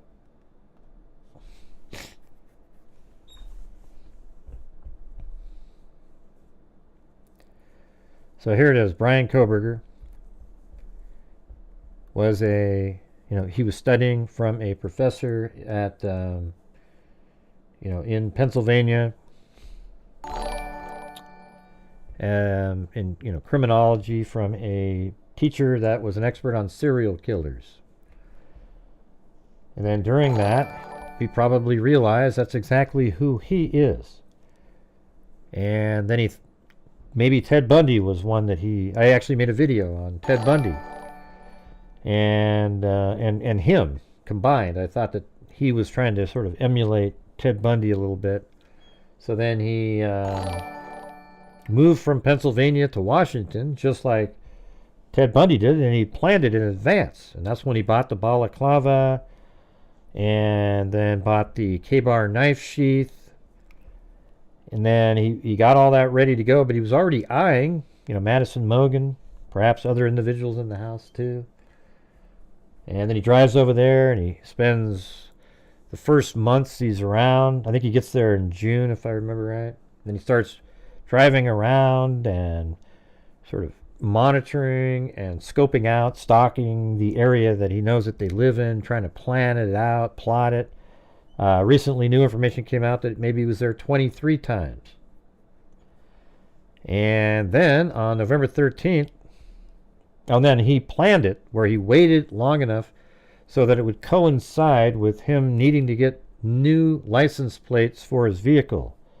Because his vehicle is from Pennsylvania and it had no front license plate, but in the state of Washington, you're required to have a front and back license plate. So he planned it so that just a week or two after the homicides, he was required to change his plates, and then he would have completely different plates. So then he planned it out, or he drove out there, figured out where he's going to be driving around, etc. And then on that night, he drives out there, and leaves his house around 2:45. Turns off his phone at around 2:53, as we've learned recently. And then at 3:26, his vehicle is spotted on Indian Hills Drive. And 2 minutes later, it passes the A&W. And then, like 30 seconds after that, it goes up by Ridge Road. And not too long after that, maybe 40 seconds later, it passes a camera on... let's see, the Linda Lane camera out on Taylor Avenue. Then the vehicle comes around, then the vehicle does multiple loops, driving around, back and forth, back and forth, back and forth. And then, let's see, what was it? at 4:08, basically, the vehicle stops. A white Elantra missing its front license plate, which was proven on the 4:01 odd loop because of the DoorDash driver. They have a picture of the missing front license plate on a 2015 or 16 white Elantra. Then the vehicle goes back to the residence area and eventually turns around back, a couple different times, does a 3-point turn, drives to King and Queen, does a U-turn, then drives back around, then at 4:08 parks the vehicle.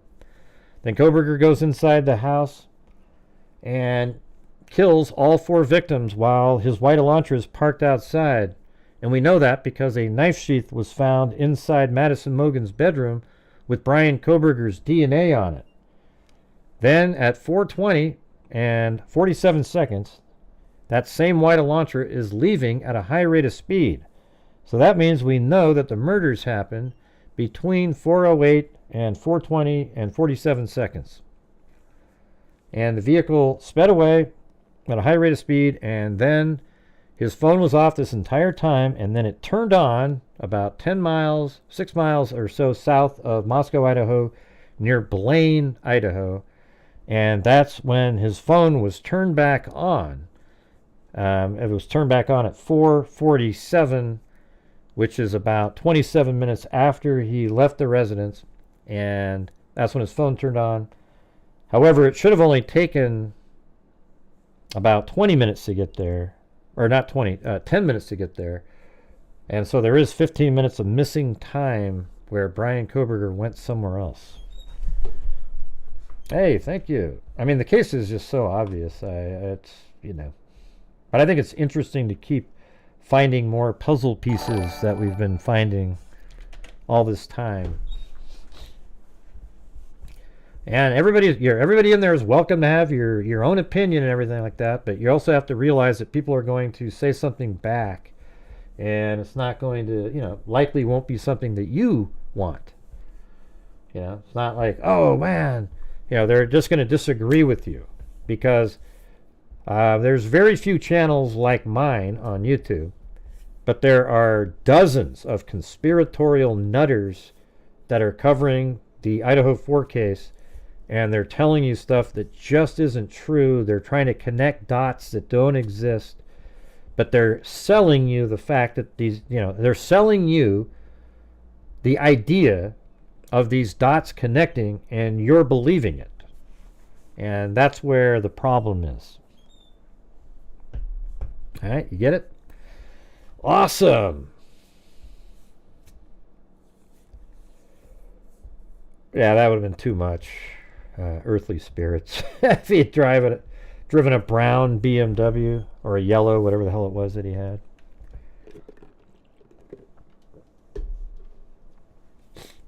I mean, we all make videos hoping people watch them. The video I made today, nobody watched. I don't know why. Just very few views. But we all make them. But I think there's something more righteous about making a video that is factual, and you're just trying to put together something interesting regarding the factual information. When you're making videos selling to people, like the guy from UK and the clown, they're always telling stuff, inventing little connections and things that just have no chance at all of reality at all.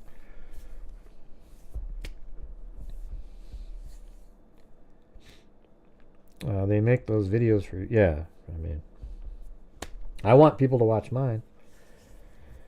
Let's see. Maybe we'll try one. Let's try to have him do one more. What other voice could he sound like? Somebody said they wanted to sound like a different voice. What was it?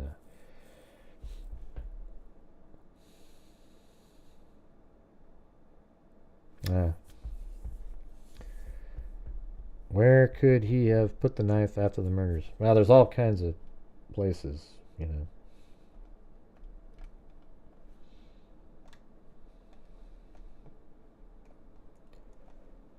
mean, these are all things that I circled around for a long time, inside of this circle. somewhere, and he drove around, and he got back out on the road. We love it when you laugh, but the truth is always in the details. Good work, Ray. Red heart emoji. Everyone else sucks lol. Hey, I agree with you, man. I agree. Thank you. Yeah, everyone else sucks. And that's just, I think people just don't care about trying to get the real information out there. I mean, just when you say it like this, watch, when you just go, like people, this was one of the videos I made a long time ago. This one right here. So you get, can you see that odd shape, this little circle, and then it, you know, this stuff like that? That's the only place that White launcher can be on pass number 4, is inside of that. Okay?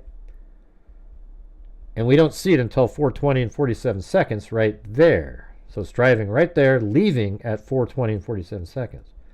So that means for the whole 13 minutes, that White launcher has to be inside of this area, because we know there's no camera that could have filmed that.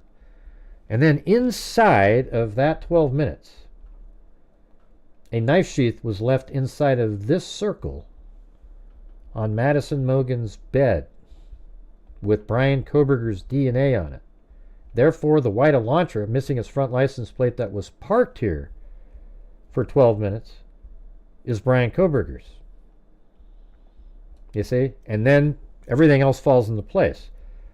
You're right. And the knife sheath that he purchased, the exact same model on Amazon, that's the knife sheath that was left there. And then he also purchased a balaclava, and that's exactly what Dylan Mortensen said she saw. And this was before any of the search warrants that led to the Amazon information. Look at all this. Look at these. See all this stuff right here, you guys? Those are all basically sightings from the 1112 King Road cameras of either lights or the Elantra driving around. How crazy. Right. And this week we came up with the, I think the DoorDash information shows that the DoorDash was delivered in the back of the house. And I think that was kind of a cool find. You know, it has it right there. However, you know, if you put a 9 in there, it puts it right over in this area, which is right where the front door is. So either one could be correct, but it looks like an 8 in the documents. But it could just be, why? I mean, why is that one number the one that's blurry, by the way? It's like the rest of them I can read. It just sucks. It's a conspiracy, Gray.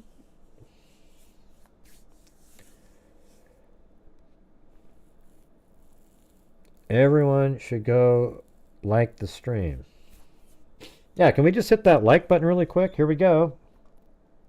Hit that like button, 10, 20, 25, 30. Hit that like button, 40, 45, 50. It's the easiest damn thing to do in the world. Hit the like button. Hit the like button, 10, 20, 25, 30.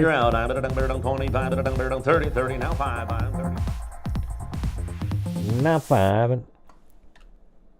I'm late tonight, so I'm not sure what voices you used. Can we try an Elm Bud? Well, no, I'm not talking about voices. It's more like the response. I do have, on ChatGPT, I have Snoop Dogg. I wonder what he'd sound like when he... I want to see if anybody has any questions here.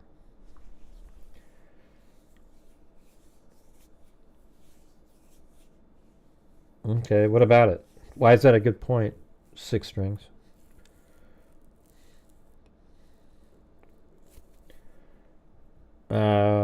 I don't know which one is 1125. We can type it in. I know that this one is 1112 King Road is right there. This one is 1119, and this one is 1127. Maybe this is 1125 right there. Why do you want to know? It doesn't exist. It's not a house. There isn't one. So I'm not sure why you said that. There isn't one.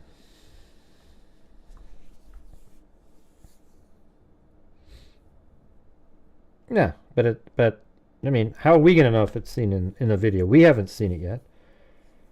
That's what I'm saying. Like, you know, they might know that information, but we don't see it.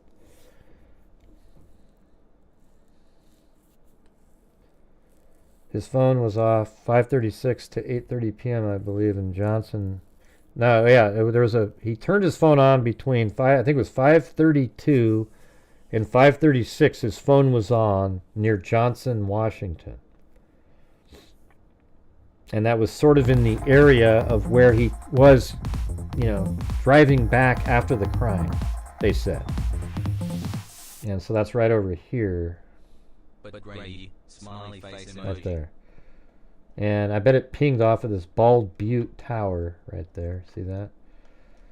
So I have every single thing that you can imagine on this graph here, because we've gone over the probable cause document probably, you know, 15, 20 times minimum.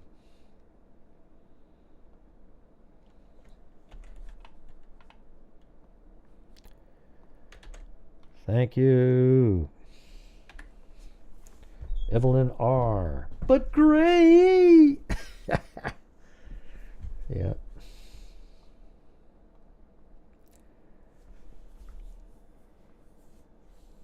No, that's... Oh, Ridge Road. I thought you said King Road. Yeah, I know. I know where that is. Yeah, it's point... I think it was 0.3 miles. Yeah, we've got that mapped in here.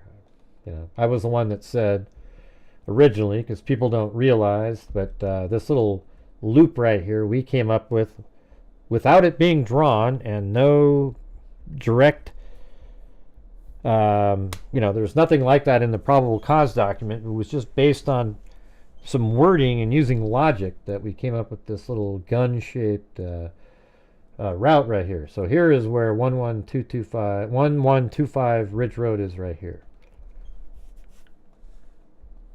Yeah, we've gone over this a lot, probably 20 times already. Yeah, so from there you drive around like this, come around and then pull in. Like driving the vehicle, it's like 0.4 miles. It's very close. It's right there. What difference does it make where the grub truck video was? It's absolutely irrelevant to anything other than timeline information. Yeah, all that stuff is meaningless. The only meaningful information regarding going to the corner club, grub truck, is just timeline information about what the people were doing that day. The only time that matters is starting at 3:26, right? And now there'll be other timeline stuff, because Kaylee was trying to call her boyfriend, and then Madison, and that was right around like 2:53, the same time that one of them called, I think Dylan called Bethany, or not Dylan, Madison called Bethany, I believe. And they're probably just saying, hey, have you heard, you know, who knows? But that's just timeline stuff. It has no relevance to the crime. The key information is just when the white Elantra shows up at 3:26, then the white Elantra showing up and driving around the house, and then the crucial time frame is 4:08 to 4:20 and 47 seconds. That's when the crime was committed. We know that because Xana Kernodle was still awake using her cell phone at like 4:12. And we know that at that point nothing was going on. Why does all that stuff just get deleted? You don't need to keep Hey, can you not remove these comments? All right, there was nothing wrong with what she was typing in. I'm not sure. I'm not sure why your you also got timed out or something. BS. I don't want the scenting views that make you mad deleted. Okay. If they cut down the channel or are belligerent in some other way, then you can remove their comments. But you know, just having a different thought doesn't make you so you can delete them. The Elantra has a loud muffler. I don't know if it's that loud. What do you mean people are confusing Renee? Yeah, because they're idiots, Renee. That's all I can tell you. It's I mean this house right here. I was when it was brought up in court the other day, a few weeks back, by Ann Taylor, who even admitted that was like Kohberger's car driving. I was just absolutely, I felt sort of proud of myself at the same time, just like, wow. Because it's right on the path that we've had, and apparently you can see the vehicle, and it shows up on different cameras here at 329:02 and 04 as it's coming into the area. And then when Kohberger got antsy about the DoorDash driver, that's when he did that crazy backwards route. And right here at 4:01 and 43 seconds as he's driving this way, see there's a camera on this house. Let me show you how this works right here. There's a camera right there and a camera over here, I think. This one picked it up at 4:02, probably right there. This one picked it up at 4:04. And then when the vehicle came around like this and turned, this camera that's right there that had picked up the car earlier can now see as it's driving by that it's missing a front license plate. And then it comes around, it kind of delays back in here somewhere, and then after a while at 4:04-ish it comes around, like right there. I have it. 4:04 and 20 seconds. It's right there. The next time the camera is seen in this area is at 4:20 and 5 seconds as it's leaving at a high rate of speed. And man, it is hauling ass out of there. Look at 4:21:05, and it's over here at 4:20 and 47 seconds. That means in 18 seconds it made it all the way over to here, when all the other routes it takes like 45 seconds to do that. I'm sure there is video of the DoorDash driver. We don't have it. But Gray, come on, man. Maybe I can I highlight that and hold on. And then if I right click, oh yeah, look at it. Come on, do it. Oh man, I was gonna have it read it. It's Alt Q. Darn it, it doesn't read it. But Gray, come on, man. The touch DNA, K-bar knife receipt, the white launcher around the neighborhood with timestamp video footage means nothing. Yeah, it means nothing. Yeah, touch DNA doesn't mean anything. It doesn't mean anything. It's just, no, it means a lot. It's where the touch DNA is found. For example, at a sexual assault scene, let's say pants are pulled down and they're at the knees when they find the victim. Then they use the swab to test the button snap of the pants and find a unknown male DNA. And that's going to be more likely the killer than if you found touch DNA on her sweatshirt or something. Because that could come from anywhere. It's got to be DNA that's meaningful, a location that's meaningful, and that's exactly what we have in this one. Yeah, that's the location touch DNA is found is absolutely critical, and that's why it's really important in this case. You actually found it on the knife sheath itself on the button snap, meaning he, pressed the button to snap it in. I mean, it wasn't like, even anywhere on the knife sheath would have been important, but the button snap itself is even more important, in my opinion.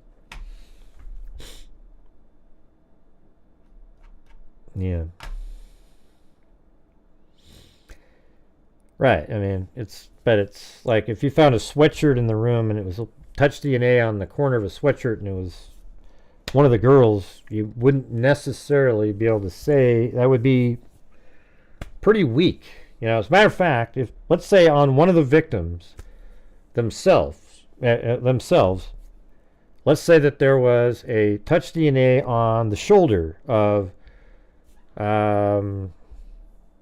Madison's sweatshirt, right? Well, that doesn't necessarily, that could be, you could make a much stronger argument about like touch DNA from a different time of night. However, once you add in that there's a white Elantra that's driving around outside that's missing a front license plate, see, that would be enough. The knife sheath isn't as important. I mean, it's like, it's incredibly, it makes it way more important, but the DNA on the sweatshirt, let's say the white Elantra wasn't filmed outside, it wouldn't mean as much. The white Elantra combined with the DNA on an item in the house being Kohberger's is huge, and then the DNA being on the sheath of a murder weapon is even way bigger. Okay, so that's how you look at it, like that. Kind of a chain of, you know, levels there. And then it makes, okay, so it's like you could make the arguments at first. You know, let's say you, the prosecution is probably going to have to decide how to bring up different elements. So you bring up the portion about the, like, what do you do first? Do you bring up the knife sheath and say, hey, there was a knife sheath? Or do you talk about there's a white Elantra driving around outside for a while? You know, doing all these loops. You go through the whole thing, and it's missing a front license plate. And Brian Kohberger's vehicle, as you see on this traffic camera from August, on a body camera, is missing a front license plate. See that? And so that's his white Elantra is missing a front license plate, and we have right here on the Ridge Road camera, the vehicle that we've been tracking, we finally have a shot where it's missing a front license plate. We also think we see it at the 328 at the A&W, and it's missing a front license plate. And then later you get into the DNA on the knife sheath, and then the DNA on the knife sheath becomes exponentially more important, because now you have Kohberger's vehicle driving around outside, because now it is Kohberger's, because the DNA on the knife sheath is his. See, and that's the whole thing. That's kind of what ChatGPT was doing with me in the argument. And I've been saying this myself for a long time, that the DNA on the knife sheath absolutely proves that the white Elantra driving around is his. Right? Doesn't it? I mean, and then we also know that he bought a K-bar knife and sheath on Amazon now, and we also know that he bought a balaclava. And both of those things were, one was witnessed at the crime, and the other was found at the crime. And it had his DNA on it. I mean, I don't think this is like a really just clear case here.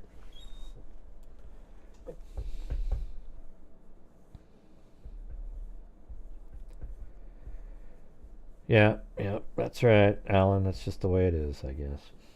All right.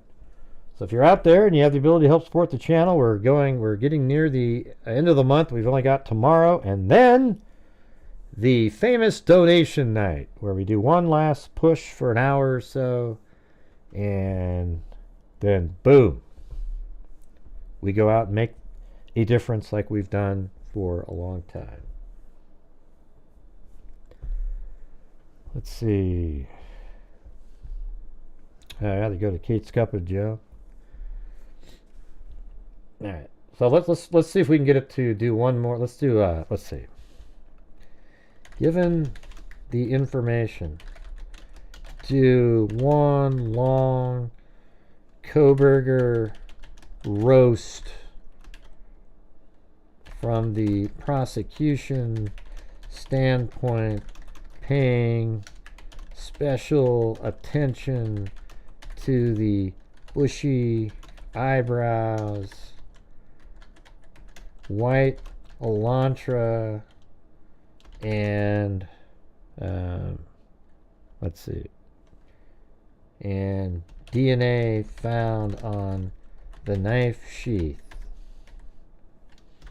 All right, here we go. Let's see what we get. Here we go. Yeah, I use it all the time.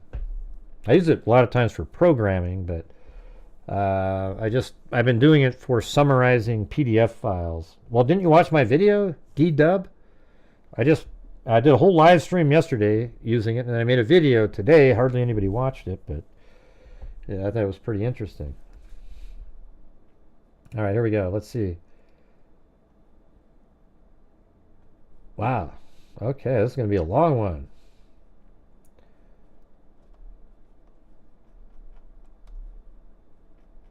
I guess it's not really in there yet, weirdly.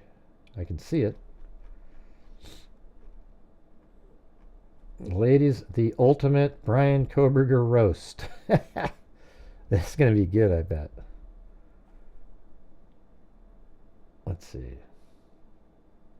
Wait, let me reword this thing.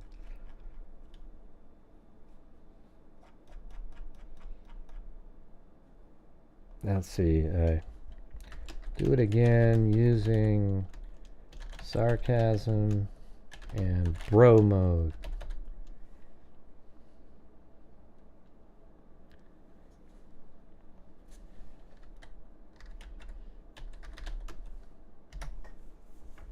Oh, I said scarcasm. Jeez, that's stupid.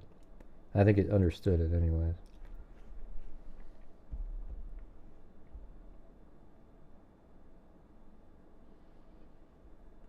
How to get caught while majoring in not how to get caught. Yeah. All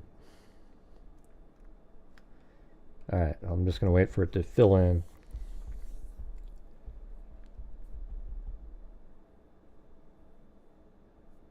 Now, latest information on what? BS. Your name fits you perfectly. You ever notice that? I don't mind you talking in there, but your name is an absolutely perfect moniker for you.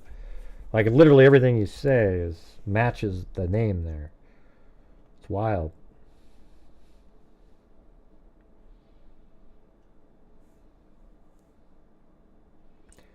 All right, here we go. Let's play it. The Ultimate Brian Kohberger Roast, Bro Mode Prosecution Edition. Subtitle, How to Get Caught While Majoring in How Not to Get Caught. Intro. Alright, jury squad, buckle up. Because what you're about to hear isn't your standard true crime breakdown. Nope. This one's a comedy of criminal errors starring Brian Kohberger, PhD student, future professor, and full-time self-snitch. This ain't a whodunit, this is a he done it and left the instructions. Kohberger basically said, hey, y'all need help solving this? Here, let me leave a knife sheath, drive a getaway car in circles, and throw in my DNA for good measure. Sprinkle on some eyebrow ID for flavor. Let's get into the meat of the roast, bro style. Exhibit A, the DNA snap button from hell. First off, my man brings a K-bar combat knife to a quadruple homicide. Alright, tactical, we get it. Except instead of being, discreet, he leaves the sheath behind, on the bed, like a souvenir. Like the killer version of a hotel mint. And, boom, what's on the snap button? Touch DNA, Kohberger's. That's not just being sloppy, that's like robbing a bank and handing the teller your ID. Here's my full name and address, just so you know who pulled off this heist. And plot twist, he didn't just find this knife on the street. He bought the exact knife and sheath combo 8 months earlier on Amazon. Prime shipping, 5 stars.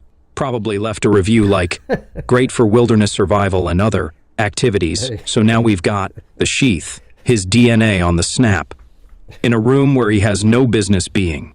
That's not evidence. That's a signed confession with free shipping.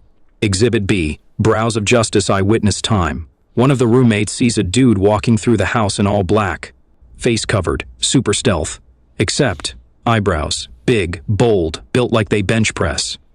The kind of brows you remember during a home invasion because they defy physics and announce themselves before the person even speaks. She doesn't say, I think I saw a guy. She says, I saw a dude with the most aggressively memorable eyebrows I've ever seen. And look, we all saw the mugshot. Kohberger's brows? Certified main characters. They don't sneak around. They apply for credit cards and have W 2 seconds. These bad boys were visible through a balaclava. That's not witness memory, that's brow trauma. Exhibit C, the Elantra from the Crime Zone drive-thru.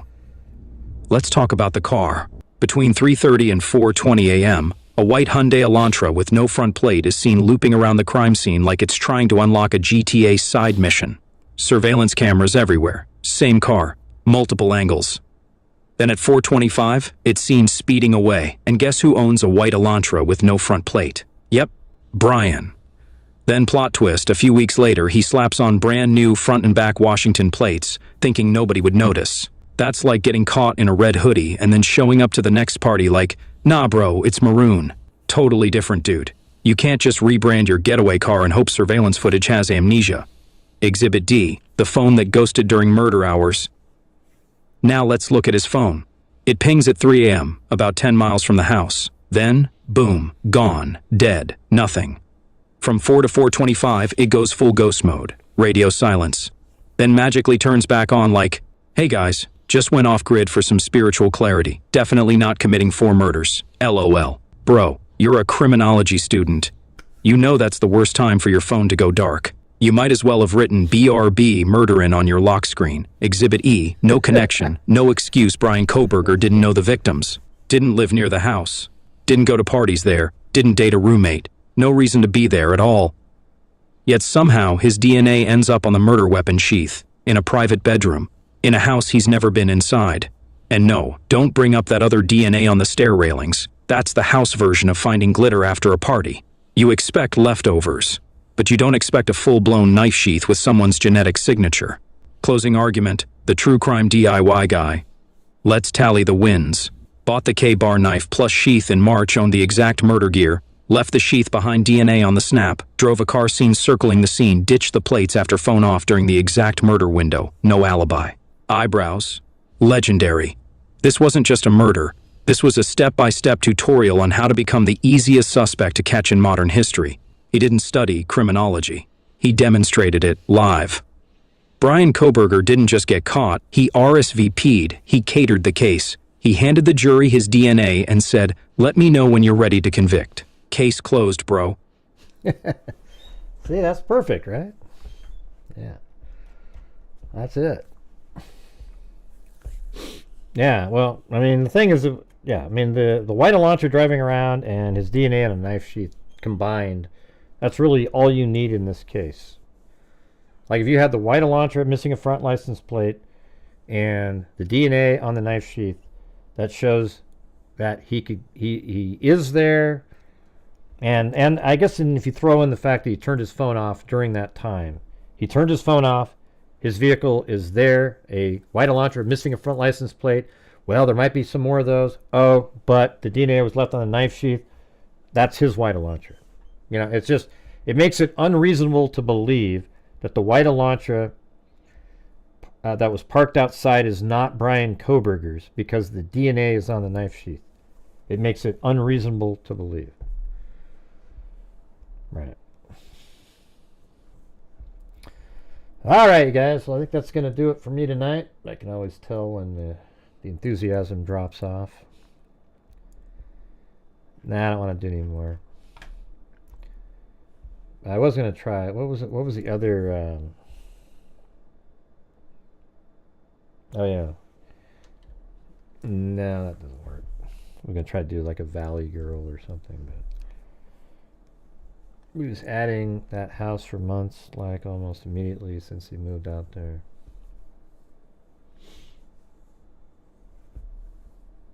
I'm just going to go work on my animation. I was kind of in the middle of it earlier. Yeah, ChatGPT is amazing, you know, like for writing code as well. I mean, I've used it a million times. You'll just sit there and you go, oh, I have a file that has 4 columns in it. These are the headings. Now I need to take the item in column 1, loop through, you know, iterate through each item in column 1 and, you know, put it into this, you know, API in this database. And then I get the return back. Now format this and put it over here, and you just have it loop through, ding, ding, ding, ding. And then it's not always, you know, you can see what it's doing and you have to modify it to match what you're doing. Oh, Jesus, Zozo. I remember I've talked to you 1,000 times about it. I said a long time ago I didn't like ChatGPT, but I like it now. And I've liked it for a long time. We've had conversations about it in the background. You know, I've even said, wow, ChatGPT is great. So when you said you never used to think it was a good idea. Right, right.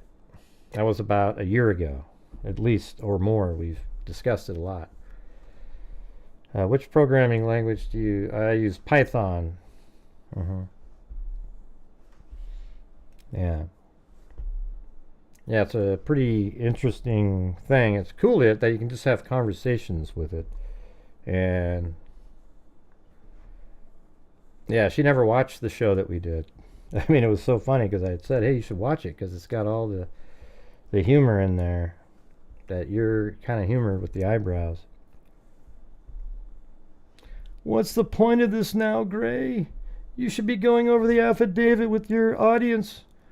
But it's okay. You can still deceive their frail eggshell minds that BK is guilty. I'm sure they'll believe you. GS. Hey, GS, I just want to let you know, you're going to end up sounding like an absolute fool, okay? Just know that, for certain. All right, just know that. Yeah, I did originally think I wasn't really into AI, because I thought it was just sort of like cheating or something, but it isn't. It's not really what it does. It's sort of, I think it sort of is if you're using it to, well, I don't know if it is ever, because like even when you're creating a script with it, you're conversing with it and modifying it, and it's just sort of a tool to use to help do that for you. But like a year and a half ago or whatever it was when I started using it for my, or maybe a year ago or so, using it for programming, that's when I realized, man, this is crazy. It's wild, and then you're sitting there conversing with it. It's weird.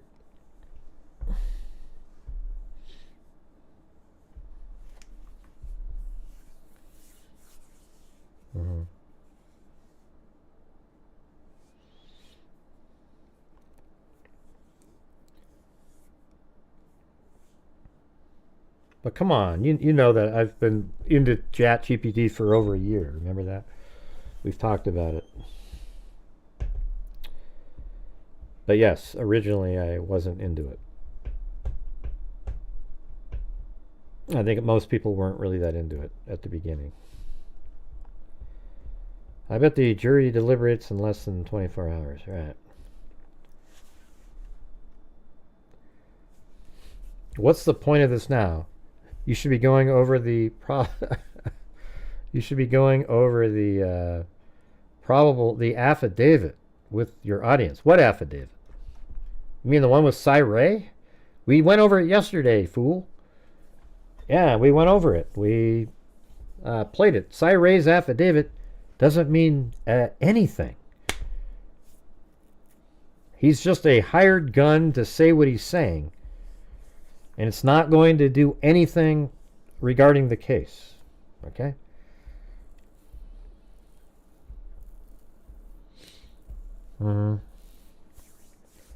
Yep, well, I've got route number 3 to work on, and then I've got route number 4.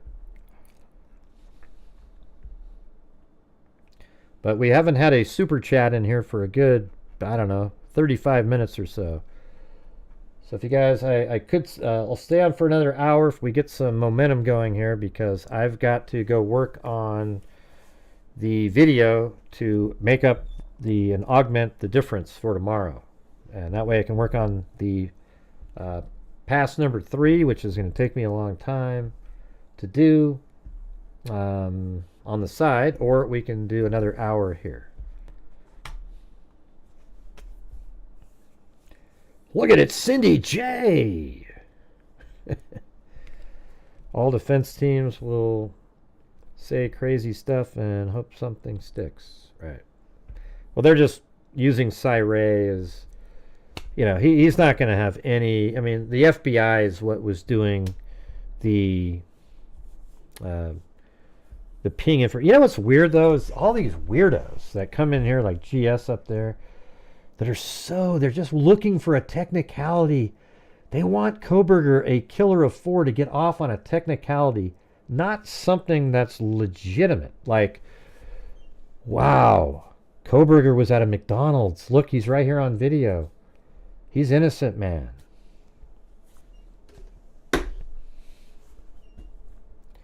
They're looking for a technicality, so that means that they all believe Kohberger is guilty, but they want him to get off on something.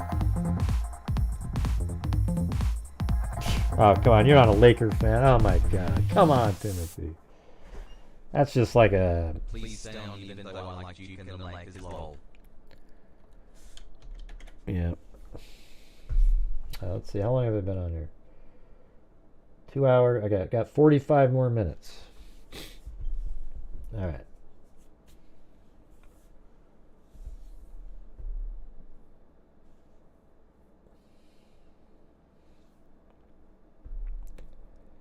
They were groupies, like a circus sound.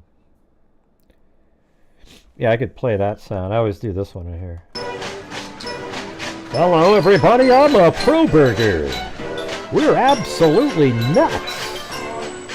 Certifiable nut jobs. So we've got that one, and what's the other one? Oh, this one.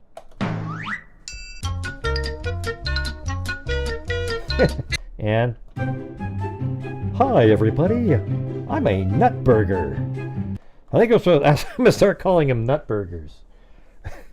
That's even better, right? Hi, I'm a nutburger. And we believe in stuff that absolutely has no chance. I don't think they've released toxicology.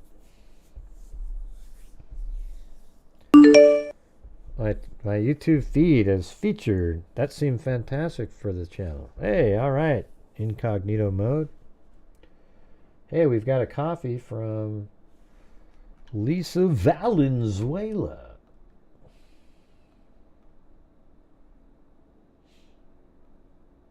Put you in the notebook spin.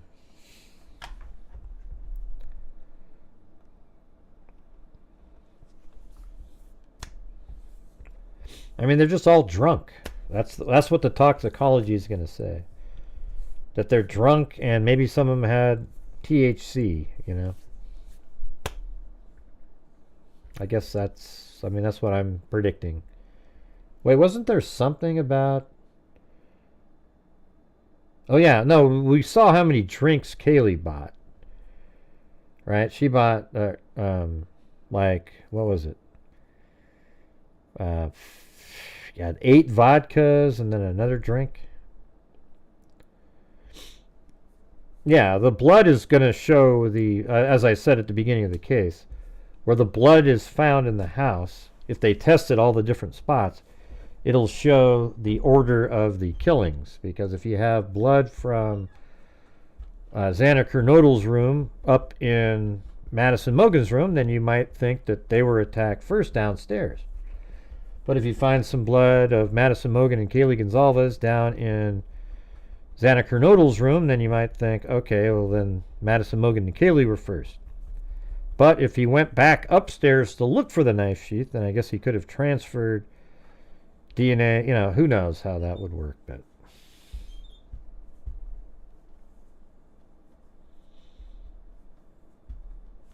Yeah. I'm not beating any algorithm. If I was, I'd have 1,000 people watching. Instead, I have 390.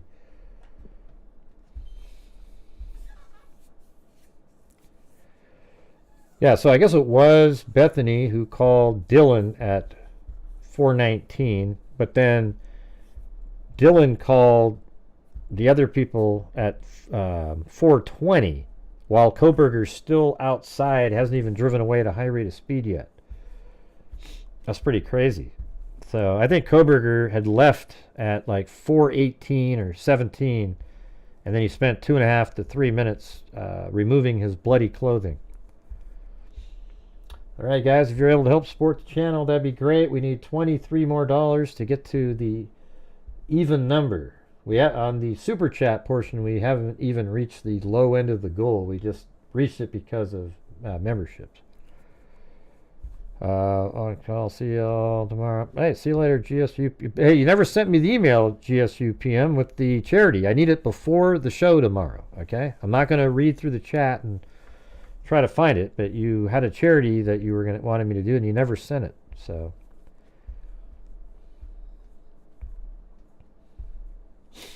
I don't know what he was carrying. I think that's a good thing about the vacuum, the end of a vacuum that kind of looks like a knife, I guess. Oh, I never got it, so. I must have sent it to the wrong email address, because I don't have it. Yeah, you never sent it, so send it again. Here's my email right here.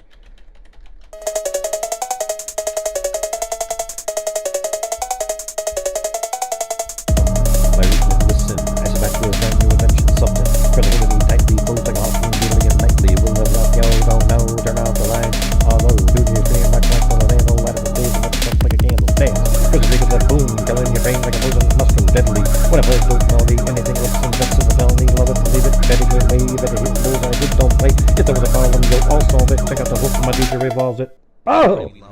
That was perfect!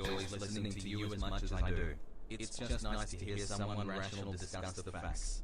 I think it's rational to wonder what his parents were thinking helping him drive back to Pennsylvania. I think the dad actually... I think he knew a little bit more. I think a lot of people think that. I think the dad... You know, I don't normally like to be like, oh, the dad knew something. You know, he just... You know, the thing that was bothering me about the dad is when they got pulled over both times, he starts talking about this other incident on the, you know, the Washington campus area. And that really wasn't the big story that would immediately pop into your head. It would have been the Idaho 4 murders. But instead, he sort of was trying to sidetrack the officer into thinking of something else. I think his dad absolutely knew. Oh, there it is. All right. Check now. Oh, I guess that now it's weird because the other one shows up. I wonder what that was. That's not in. Huh. That's interesting. Yeah, it says it's 28. Interestingly, it didn't show up until just now, though, because I just scrolled through there. But thank you. And thank you, GSUPM. All right. So I got your... Hold on.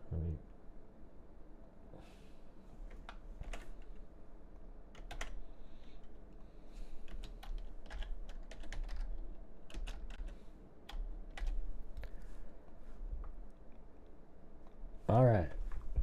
So, Project Lifesaver. Let's check that one out really quick.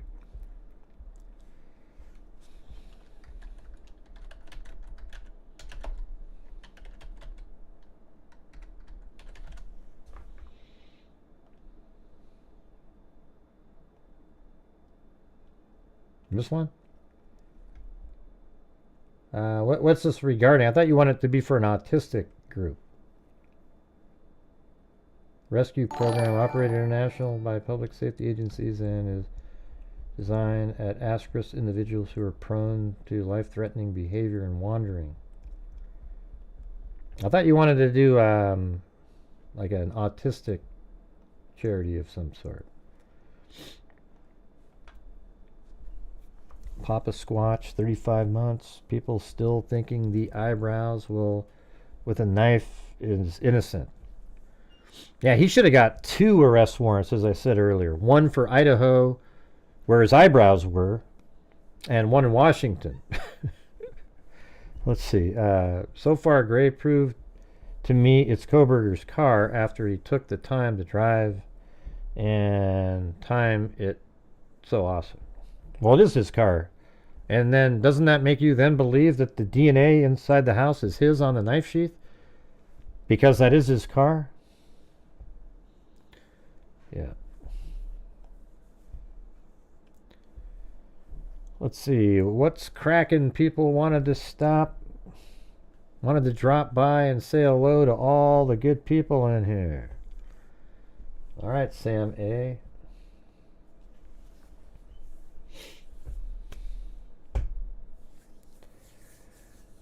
Let's see. I can't tag you, but yeah, it's a lot to watch and tons of interesting stuff. Where? What are you talking about?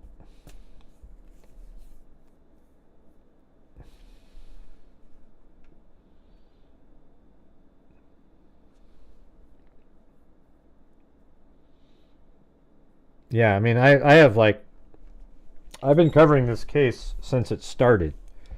And I've gone over the problem. Once the probable cause came out, that sort of became the, you know, and there's not a lot of difference right now. Okay, so you got a lot of these pro-burgers out there that say the probable cause is meaningless now. It's all been tracked. No, it hasn't, man. It's the same damn thing. There's some information that's a little different, you know, like instead of the phone being turned off at 2:47, it was 2:53.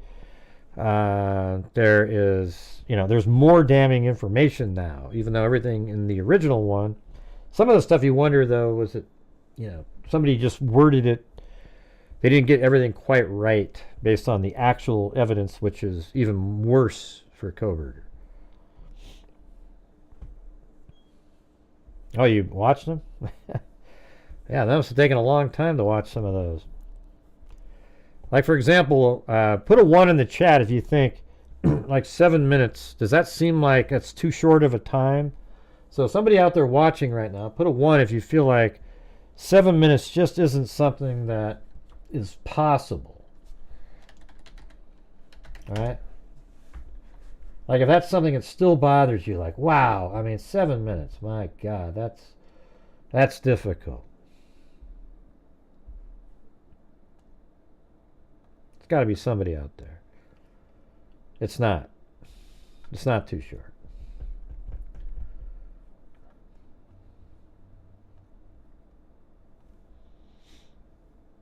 Here, I'm going to play that one. Yeah, right here.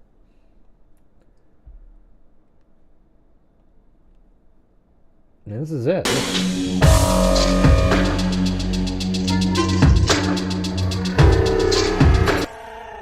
Papa Squatch. Thanks, Papa Squatch. LOL. Good to see the usual freaks and the new nut burgers.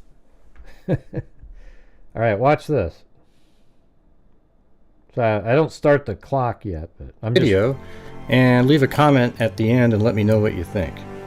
Today's video is showing the final pass. So I did animations like this a long time ago. Pass number 4, Kaylee Gonzalez. That's right. I'm just going to move it forward.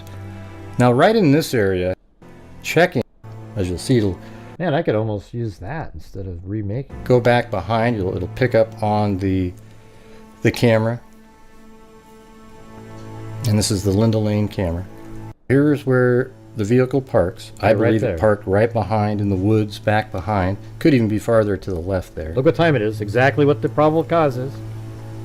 And the real point of this video, Or not probable cause, but what they've been saying recently. At 7.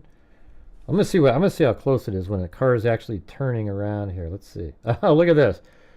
Remember how I said it's at 4:07 and 47 seconds the lights hit this building over here. Look how close I was way back then without that information. Watch this. beating anything up. Right there. Ooh! 4:07 and 49 seconds. Can I get a boom? I mean, that's pretty, you gotta admit, like, I made this video, when was this? I made this video back in, I'll tell you. Let's see. I made this video August 30th, 2023, okay? So for all the people that don't think I know what I'm doing here, just look at this. I didn't even think of this, but I have the car turning right here where it would shine the light on that building at 4:07:49, and the reality was it was 4:07 and 47 seconds 2 seconds off, and this was like way over a year ago. Okay, so here we go. So here's where the vehicle parks. I believe it parked right behind in the woods, back behind. Could even be farther to the left there.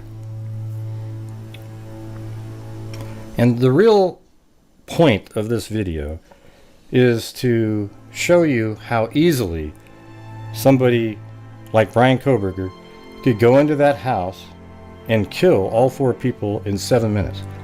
I put time throughout this sequence here that shows the screen just goes blank, and you can use your imagination as to what happened in there. But see, look at, I'm giving time for blood spatter mitigation. He's doing stuff outside the vehicle. But it's a startling amount of time. Here, I believe he prepared to get ready to go inside the house. See, right now it's 4:08 and 59 seconds. That's a minute after he's parked. Maybe he changed clothes. Maybe he put something over his clothing. Dylan Mortensen didn't mention anything over his clothing. She just said he was wearing all dark. Thanks, Kami.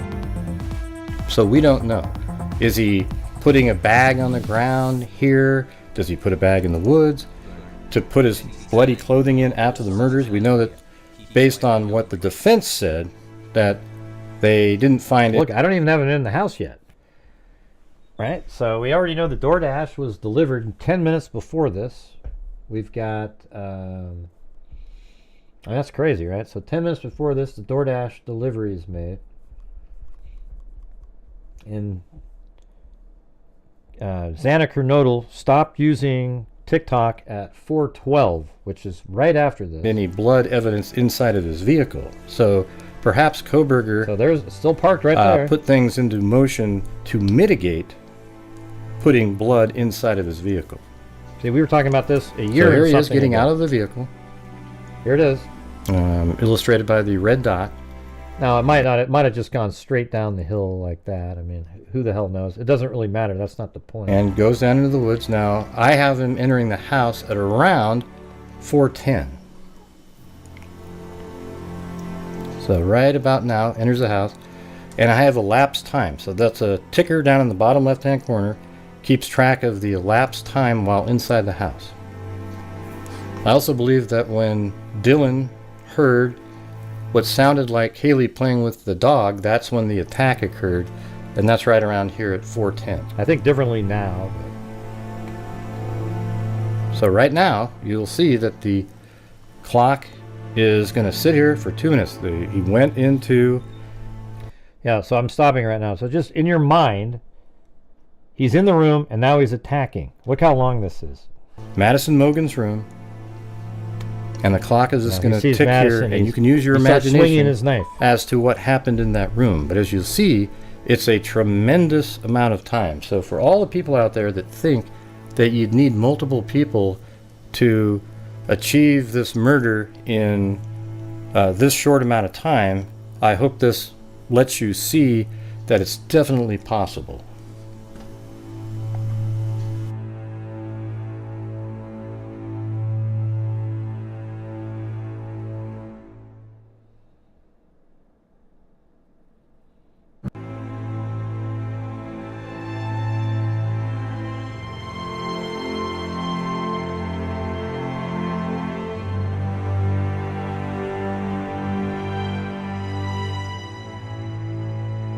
I mean, this is the room where you had the knife sheath.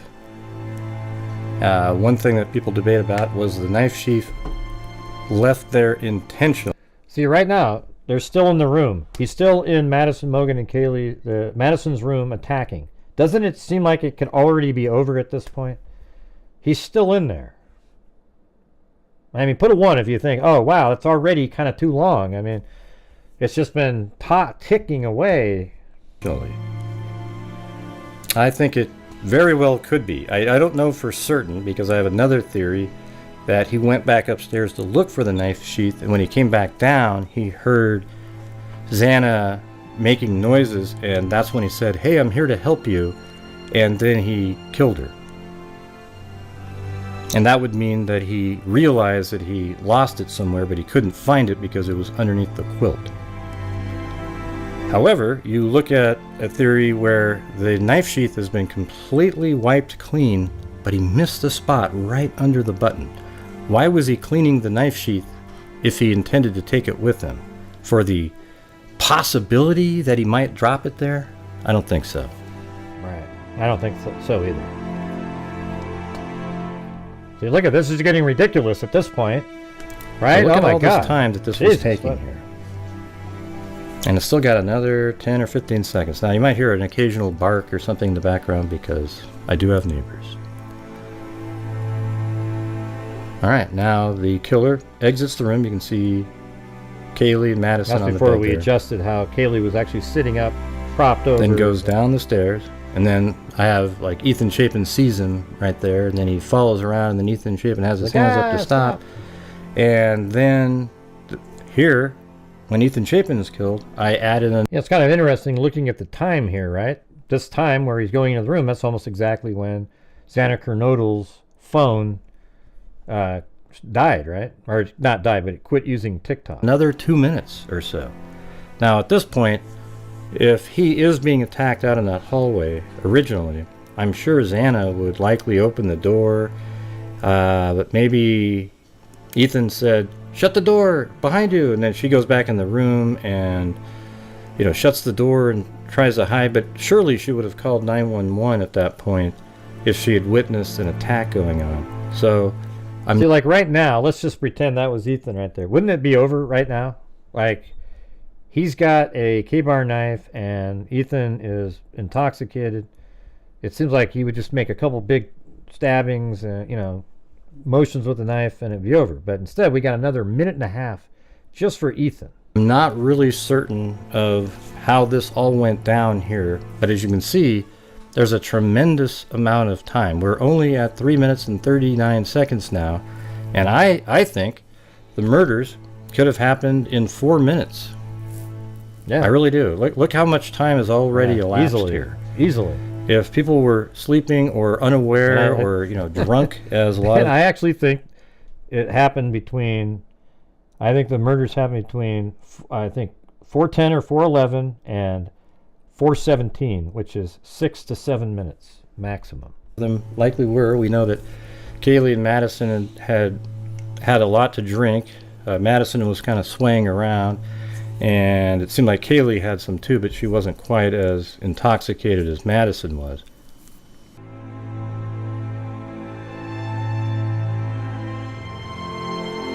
So as you can see, we still have another 40 seconds or so just in that hallway, just to try to fill in the time here. So there's still a battle going in the hallway.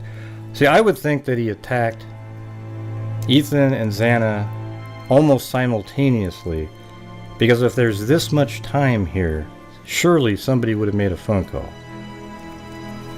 Now, one of those two would have. Right, like Xana would be, oh, my boyfriend's being attacked, right? Probably got another 20 seconds or so here. I do too. I think they were attacked simultaneously. And after this 20 seconds is up, See, I think they were attacked simultaneously, but I'm showing you, even if they were each individually attacked, look how long this is. It's ludicrous. you'll see the killer go into Xana's room and Xana backing up on a bed. Hey, well, You know, yeah. and then again, now you need to use your imagination as to what may have happened inside that room. But look at the clock right now. It's 5 minutes and 13 seconds, 14, 15, It's okay, 16, I'm here to help you. Maybe it was 17. Ethan. I don't know. That's all that has elapsed so far, but you can see how long it truly is. I think Ethan was first out of those two. I don't know. Because he's deeper into the room, hard to see. And this one I have like at a minute 50 worth of time. But Ish. wouldn't it would already be over, right? So right now it's with Xana. about 40% of the time that Thank I'm you. allotting for Why Brian Kohberger to are spend a in mule? Xana's room. A mule. And for those of you who go, how do you know it's Brian Kohberger? I'll say, the killer in the room. I'm 100% certain that Brian See, I've Kohberger been is the certain killer for in a year this and a half case. minimum. Actually, And for longer than that. I'm just as certain that he acted alone. Look how long this has been, you guys. Wow. It's not even 4:17 yet. And so this is real time. So hopefully you're sitting there and you can use your imagination as to what's going on in these rooms here and in the hallway. And you can see how much time it is. Yeah, I hope BS, this is starting to let people know. The house wow, came down really is a lot easily. of time. Because the walking that I'm doing is absolutely natural speed. When you see the 3D animation. Thanks for what? So here we go. Thanks for just saying the house wasn't built well. Yeah. So Kohberger now looking at his handiwork. Exits look the what time room, it probably is. shut the door, maybe moved Ethan around. Well, And then right here you can there's see Dylan. Dylan Mortensen looking out the door there.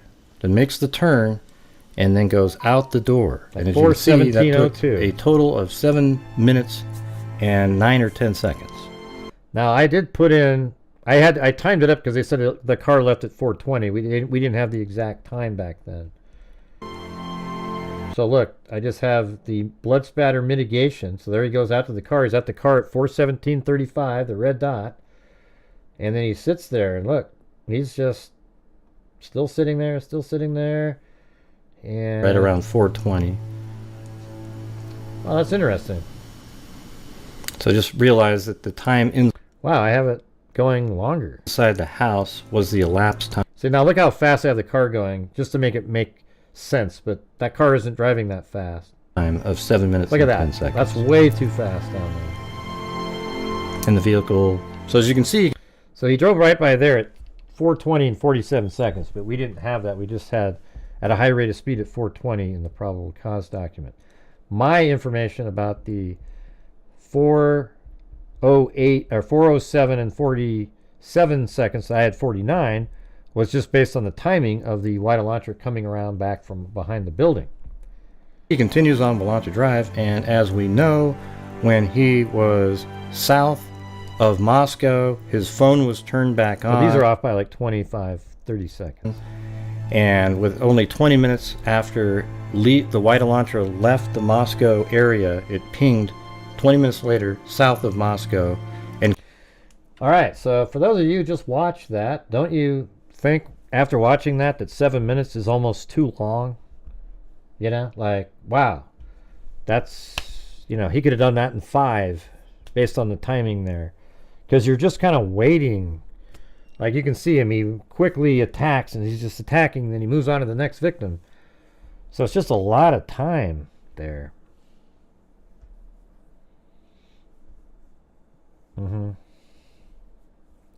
Yeah, unfortunately the pro-burgers never watch stuff like that. They don't care. They need to keep it in their mind. Like if they saw something like that, it'd be cognitive dissonance. They would struggle. It wouldn't be good.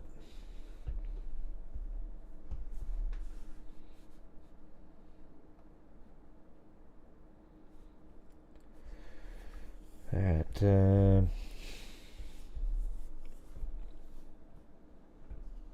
Oh, they're always lurking. They're always lurking. There's this other channel out there. The guy wears like a, I don't know what it is, some skull cap looking weird thing with sunglasses. He's just another lunatic. Unbelievable. And you can't argue with those people.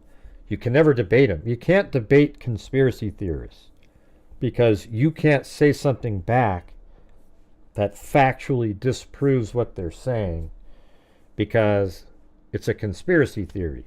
So they always want to debate because they can say whatever they want and you can't do anything.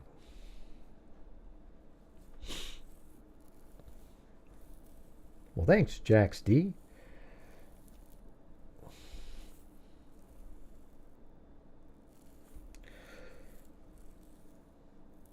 No. Hey, yeah. See, that's what I mean, it's almost things like BS is sort of like this, like, I don't know what you're doing, man. And even if it's true, what difference does it make? See? Why bring up anything? If Xana and Ethan got in a fight earlier in the evening, what relevance does it have to this case? Well, I don't, who cares if it's all over the internet? We don't discuss that stuff because it's irrelevant. What relevance would it have if Xana and Ethan were in an argument that night? Nothing. Okay? It has no relevance of any kind. I know, I'm kind of wondering what BS is. I'm wondering if you're sort of like, trying to trick people a little bit. We'll see. We'll have to keep watching. I mean, you got one of the free memberships, it looks like. People come from the wrong channels and wonder the wrong questions. It is. It's true, Mike. It's so frustrating. Guys, this is a channel that uses common sense, logic, and reason.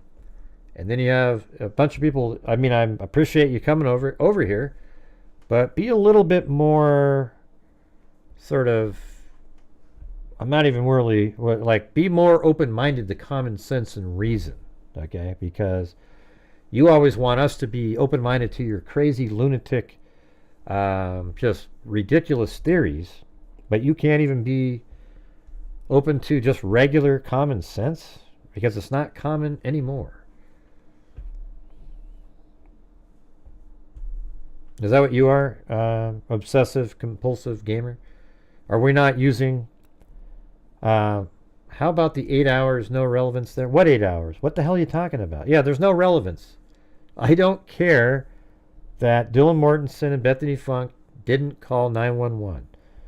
When you watch or read the 911 calls, they are, their text messages and the 911 call, they were freaked out. You're an idiot. You're a really stupid person. That's okay though. You'll be embarrassed when the trial happens. Don't worry. Yeah, they have nothing to do with it, you fool. Let's see. He saved them a lifetime of nightmares, right? Hey, good night, GSU PM. But hey, I thought you wanted me to do a autism charity, GSU PM. That seemed like a kind of a random.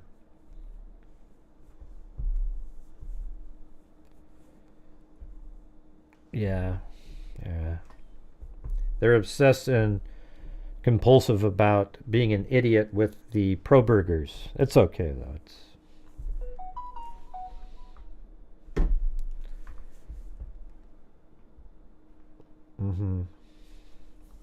This case has been really obvious for a long time. And they want you to believe that because, let's see, Dylan Mortensen, maybe her mother did drugs or sold drugs or something, and Xana's mother did drugs. I mean, I don't know which one of the parents, that somehow the cartel went all the way over there to Moscow, Idaho, and chose to drive a white Elantra missing a front license plate, and then just got lucky and picked a random schmuck named Brian Kohberger and left a knife sheath there that just happened to have his DNA on it. And oh, by the way, Kohberger also drove a white Elantra missing a front license plate. I mean, how lucky could the cartel have ever been? It's amazing. God, they're lucky people. No, it wasn't a huge house. Yeah. Very small, condensed house.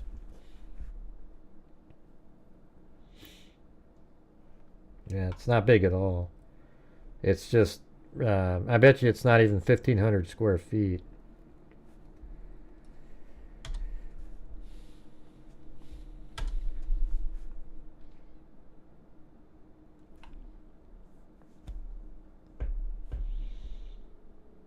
Yeah, I mean, I can show you right here.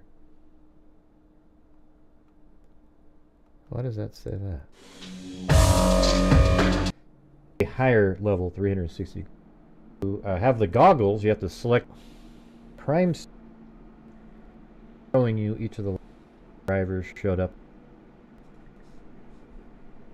And here's that individual again walk. Yeah, so this is just, the house is small, right? So there's the living room, and it's not big, you know, it's just kind of like, living room's right there. Right below there is Bethany Funk's room. There's Xana Kernodle's room. Right below her is where that storage room was that could have been a bedroom. And then there's the steps that go upstairs, and Dylan Mortensen's room is right there. And, again, that's Xana Kernodle's room. And that's Dylan Mortenson's room. But prior to that, like, there's what it probably looked like a little bit when he walked by and turned right and went out the sliding glass door over there. And then you go upstairs. So that's Dylan Mortenson's room. That's that same, I was just right behind him there. You go up the stairs here, and that is Kaylee's room, and that's Madison Mogan's bedroom right there. And probably a good way to look at it would be to use the transparency mode, where I'm currently on the middle of the stairs. There's Dylan's room. There's where that guy was walking. That is where Xana Kernodle's bedroom is. Bethany Funk's bedroom is way down there where that bed is. The front door is, I think, right down there. This is Kaylee's room where the dog is. And Madison, Mogan, and Kaylee Gonzalez are just right there. It's a very small house. It's not big. It's not even that complex or anything. It's just kind of a weirdly built building, but it's easy to get around and know where everything is. So at the top of the stairs, it looks like this. This is in Kaylee's room. That's her sliding glass door, and then that's when you walk into Madison's room over here. And if you look through the wall, you can see there's Kaylee. That's how she was, pretty much leaning against the wall, but forward. And then Madison's right there. And then Kaylee's room's there. And then just below Madison's room is where Dylan is. Right there. So there you go. There you have it.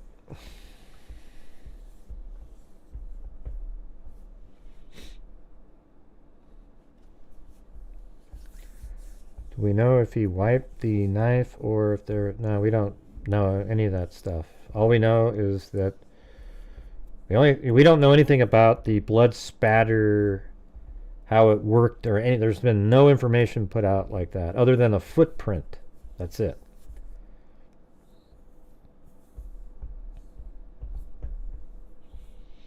When I heard I had a friend named Ron.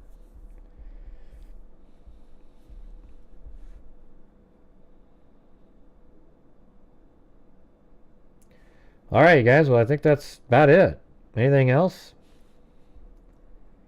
Make sure to hit that like button, you guys. We've only got 350 likes. What an embarrassment. For me. It's like 350 likes with 3,601 views.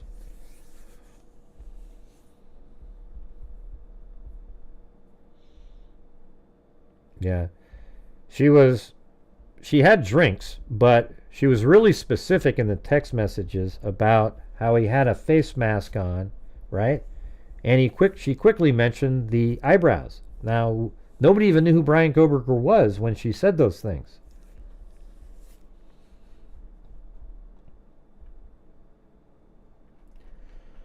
All right, so thank you to Donna, Alley Cake, Two Curious Cats, Karen, and Amber Maiden gifted 5 memberships. Then CR, then Walker, Alley Cake, and then Kim, Not Your Cup of Tea, gifted a cat eye donation. And not gifted, but give a cat eye donation.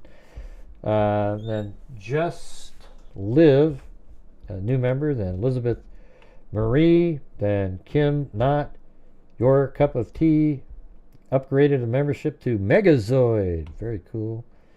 Then Stealthy, CR gifted 5. Then Tina G, Alley Cake, Play-Doh, Pud Money 827. Then CR. Then Pug Paws. Then Renee, Buckshot, Suz F, CR again. And thanks, CR. You guys are all, so these are all gifted memberships. Buckshot, Suz F, CR, Betsy by the Sea, Pug Paws, Z Curious Cats. Then I gifted 5. Then Rebecca Medley gifted a membership. Then Julie Cole. Then Buckshot, Evelyn R, Moofies, Timothy Cecil, Desi Wezzy. Then A. Are you still there, A? Are you the one that I email with sometimes? There's somebody named A that emails me. And that's a cat eye, then GSU PM, Papa Squatch, then K-Me, and Wire Mule. Something like that. Then we've got Lisa Valenzuela, Olivia, and Four Paws on Buy Me a Coffee.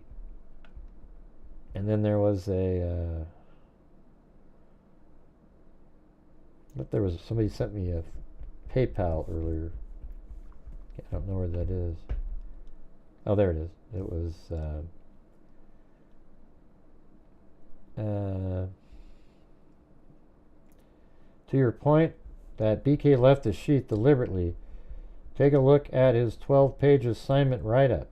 He says something to the effect of, even if the offender introduces an item to the scene to throw off investigators, it is the investigator's responsibility not to jump to the conclusion early on the fact that the, not to jump to conclusions. Early on, the fact that a K-bar was used definitely influenced the way everybody was looking at who the perpetrator likely was, i.e. military, big hunter, local Idaho mountain. Yeah, remember that? They thought he was like a ROTC, some shit like that. Yeah, exactly. So he knew that it would throw people off. That's pretty interesting. Might have to go look at that again. It just got kind of boring. It was so long. And yeah, so thank you guys. Really appreciate it. Got to the goal. We got one more normal day, and then we've got our donation night. So make sure to show up on that night. So we have one last push for an hour. Then we donate to various charities out there. And then we also, talk about cases and stuff. Maybe I'll do a call-in show or something. It might only be a couple hours show, though, because that's the day we're moving. So my parents are moving to another place. And we're moving them at 9 in the morning. A moving company's coming to completely pack everything up and move it over there. And then they'll move it over there and they'll start unloading it. And then I'm going to leave my wife and kids to go over there. And, wherever mom wants to move things around, that's when I'll be doing the show. And then after that, we'll see where we're at. Okay. Can't miss our donation night. The trolls would go, see, Gray said he was going to have donation. Yeah, there's no way, man. So, anyways, I hope you guys liked the show. If you missed the video that I made earlier, you can see sort of the evolution of the conversation that I had with ChatGPT and how I basically got it later to say something like, it was sitting there saying, whoa, like it was totally opposite. It thought like this guy had such a great point, this Cyray guy, but he doesn't, man. Cyray is in my opinion, I think he's not credible. I think he's one of these hired guns. He's a little bit like, who's that one medical examiner guy? Dr. Bodden now. Everywhere he goes, it's always some other thing. It doesn't matter what case it is, it seems like he always finds this the hyoid bone or some shit like that, where he finds that it wasn't really just a normal death, and, because he's being paid the money to come up with something. It's just really obvious, and it's just, the Kohbergers think he is Jesus, like he's the greatest person in the world, because they're giving them hope. Why aren't you talking about Cyray, Gray? Well, that's what the whole point of my show yesterday was. We went through 2 documents related to him and how he's trying to discredit the FBI guy. And then we had a conversation with ChatGPT. When it was all over, ChatGPT was doing roasts on Kohberger, okay? Because it got that bad. It got that bad when you finally told ChatGPT what the reality was. All right, everybody. Thank you all for being here. We'll see you guys later. See you tomorrow. And wish me luck with all this other crap we're doing. We're going to be moving a car tomorrow. Just a lot of stuff going on right now. My brother's doing most of it because he's a doctor. And by the way, the insurance company absolutely sucks. And guess what company it is? It's the same one, man. United Health is just absolutely denied claims because my dad dared to walk over 100 steps. So they denied him having... what is it called? Like, he's in a facility right now for rehabilitation. They denied it. They wouldn't pay for it. So now we're having to cancel insurance with them and get him onto Medicare, which will cover part of it. We have to pay, out of their accounts. They've got money in there, but it's like, we have to pay the full $600 a day for them to be in there until the insurance kicks in. Stupid. Really ridiculous shit, man. So, there actually might be grounds for a lawsuit at some point. And my dad's a doctor. See, that's the part that's really bothering me the most. Doesn't it feel like, I know that shouldn't be, you treat people differently, but my dad worked for OHSU first. Now he works for, I think they're even merging these, Legacy. And he was like one of the best nephrologists on the planet. And then when his time in need came, they just dropped him. Like, they just treated him like garbage. And man, that just says a whole hell of a lot about a company or like an industry, that you're even a doctor that worked there. Wouldn't you think that they might treat him a little bit better? Right? Wouldn't you just think that they would just kind of give him a little priority here and there because he worked there and saved thousands of lives in his time, literally. So anyways, it sucks. They treated him worse than other people. Unreal. All right, thanks everybody. We'll see you guys later. And as I always say, until next time, be safe out there. Yeah, I've been doing this true crime thing for quite a while now.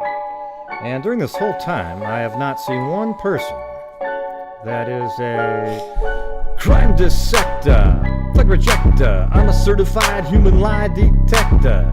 Gonna get ya on a stretcher if you try and play me like an old projector. Crime sector is my nectar. Professor Grader's gonna give another lecture. Crime collector, freak connector, and I'm always gonna be a pup protector. Fool deflector, interceptor, and I'm meaner than a spectre with a vector on his pector. With all respect, y'all, just remember I've attempt to fucking check ya. I have no agenda, I'm no pretender, and I'll serve it to you straight without the blender. And in the end, I'm gonna send ya on a mission to reveal the true offender. Yeah, so I'll just get right back to work. All right? We're all Richard Allen! He's got eyebrows the size of caterpillars on them there eyes.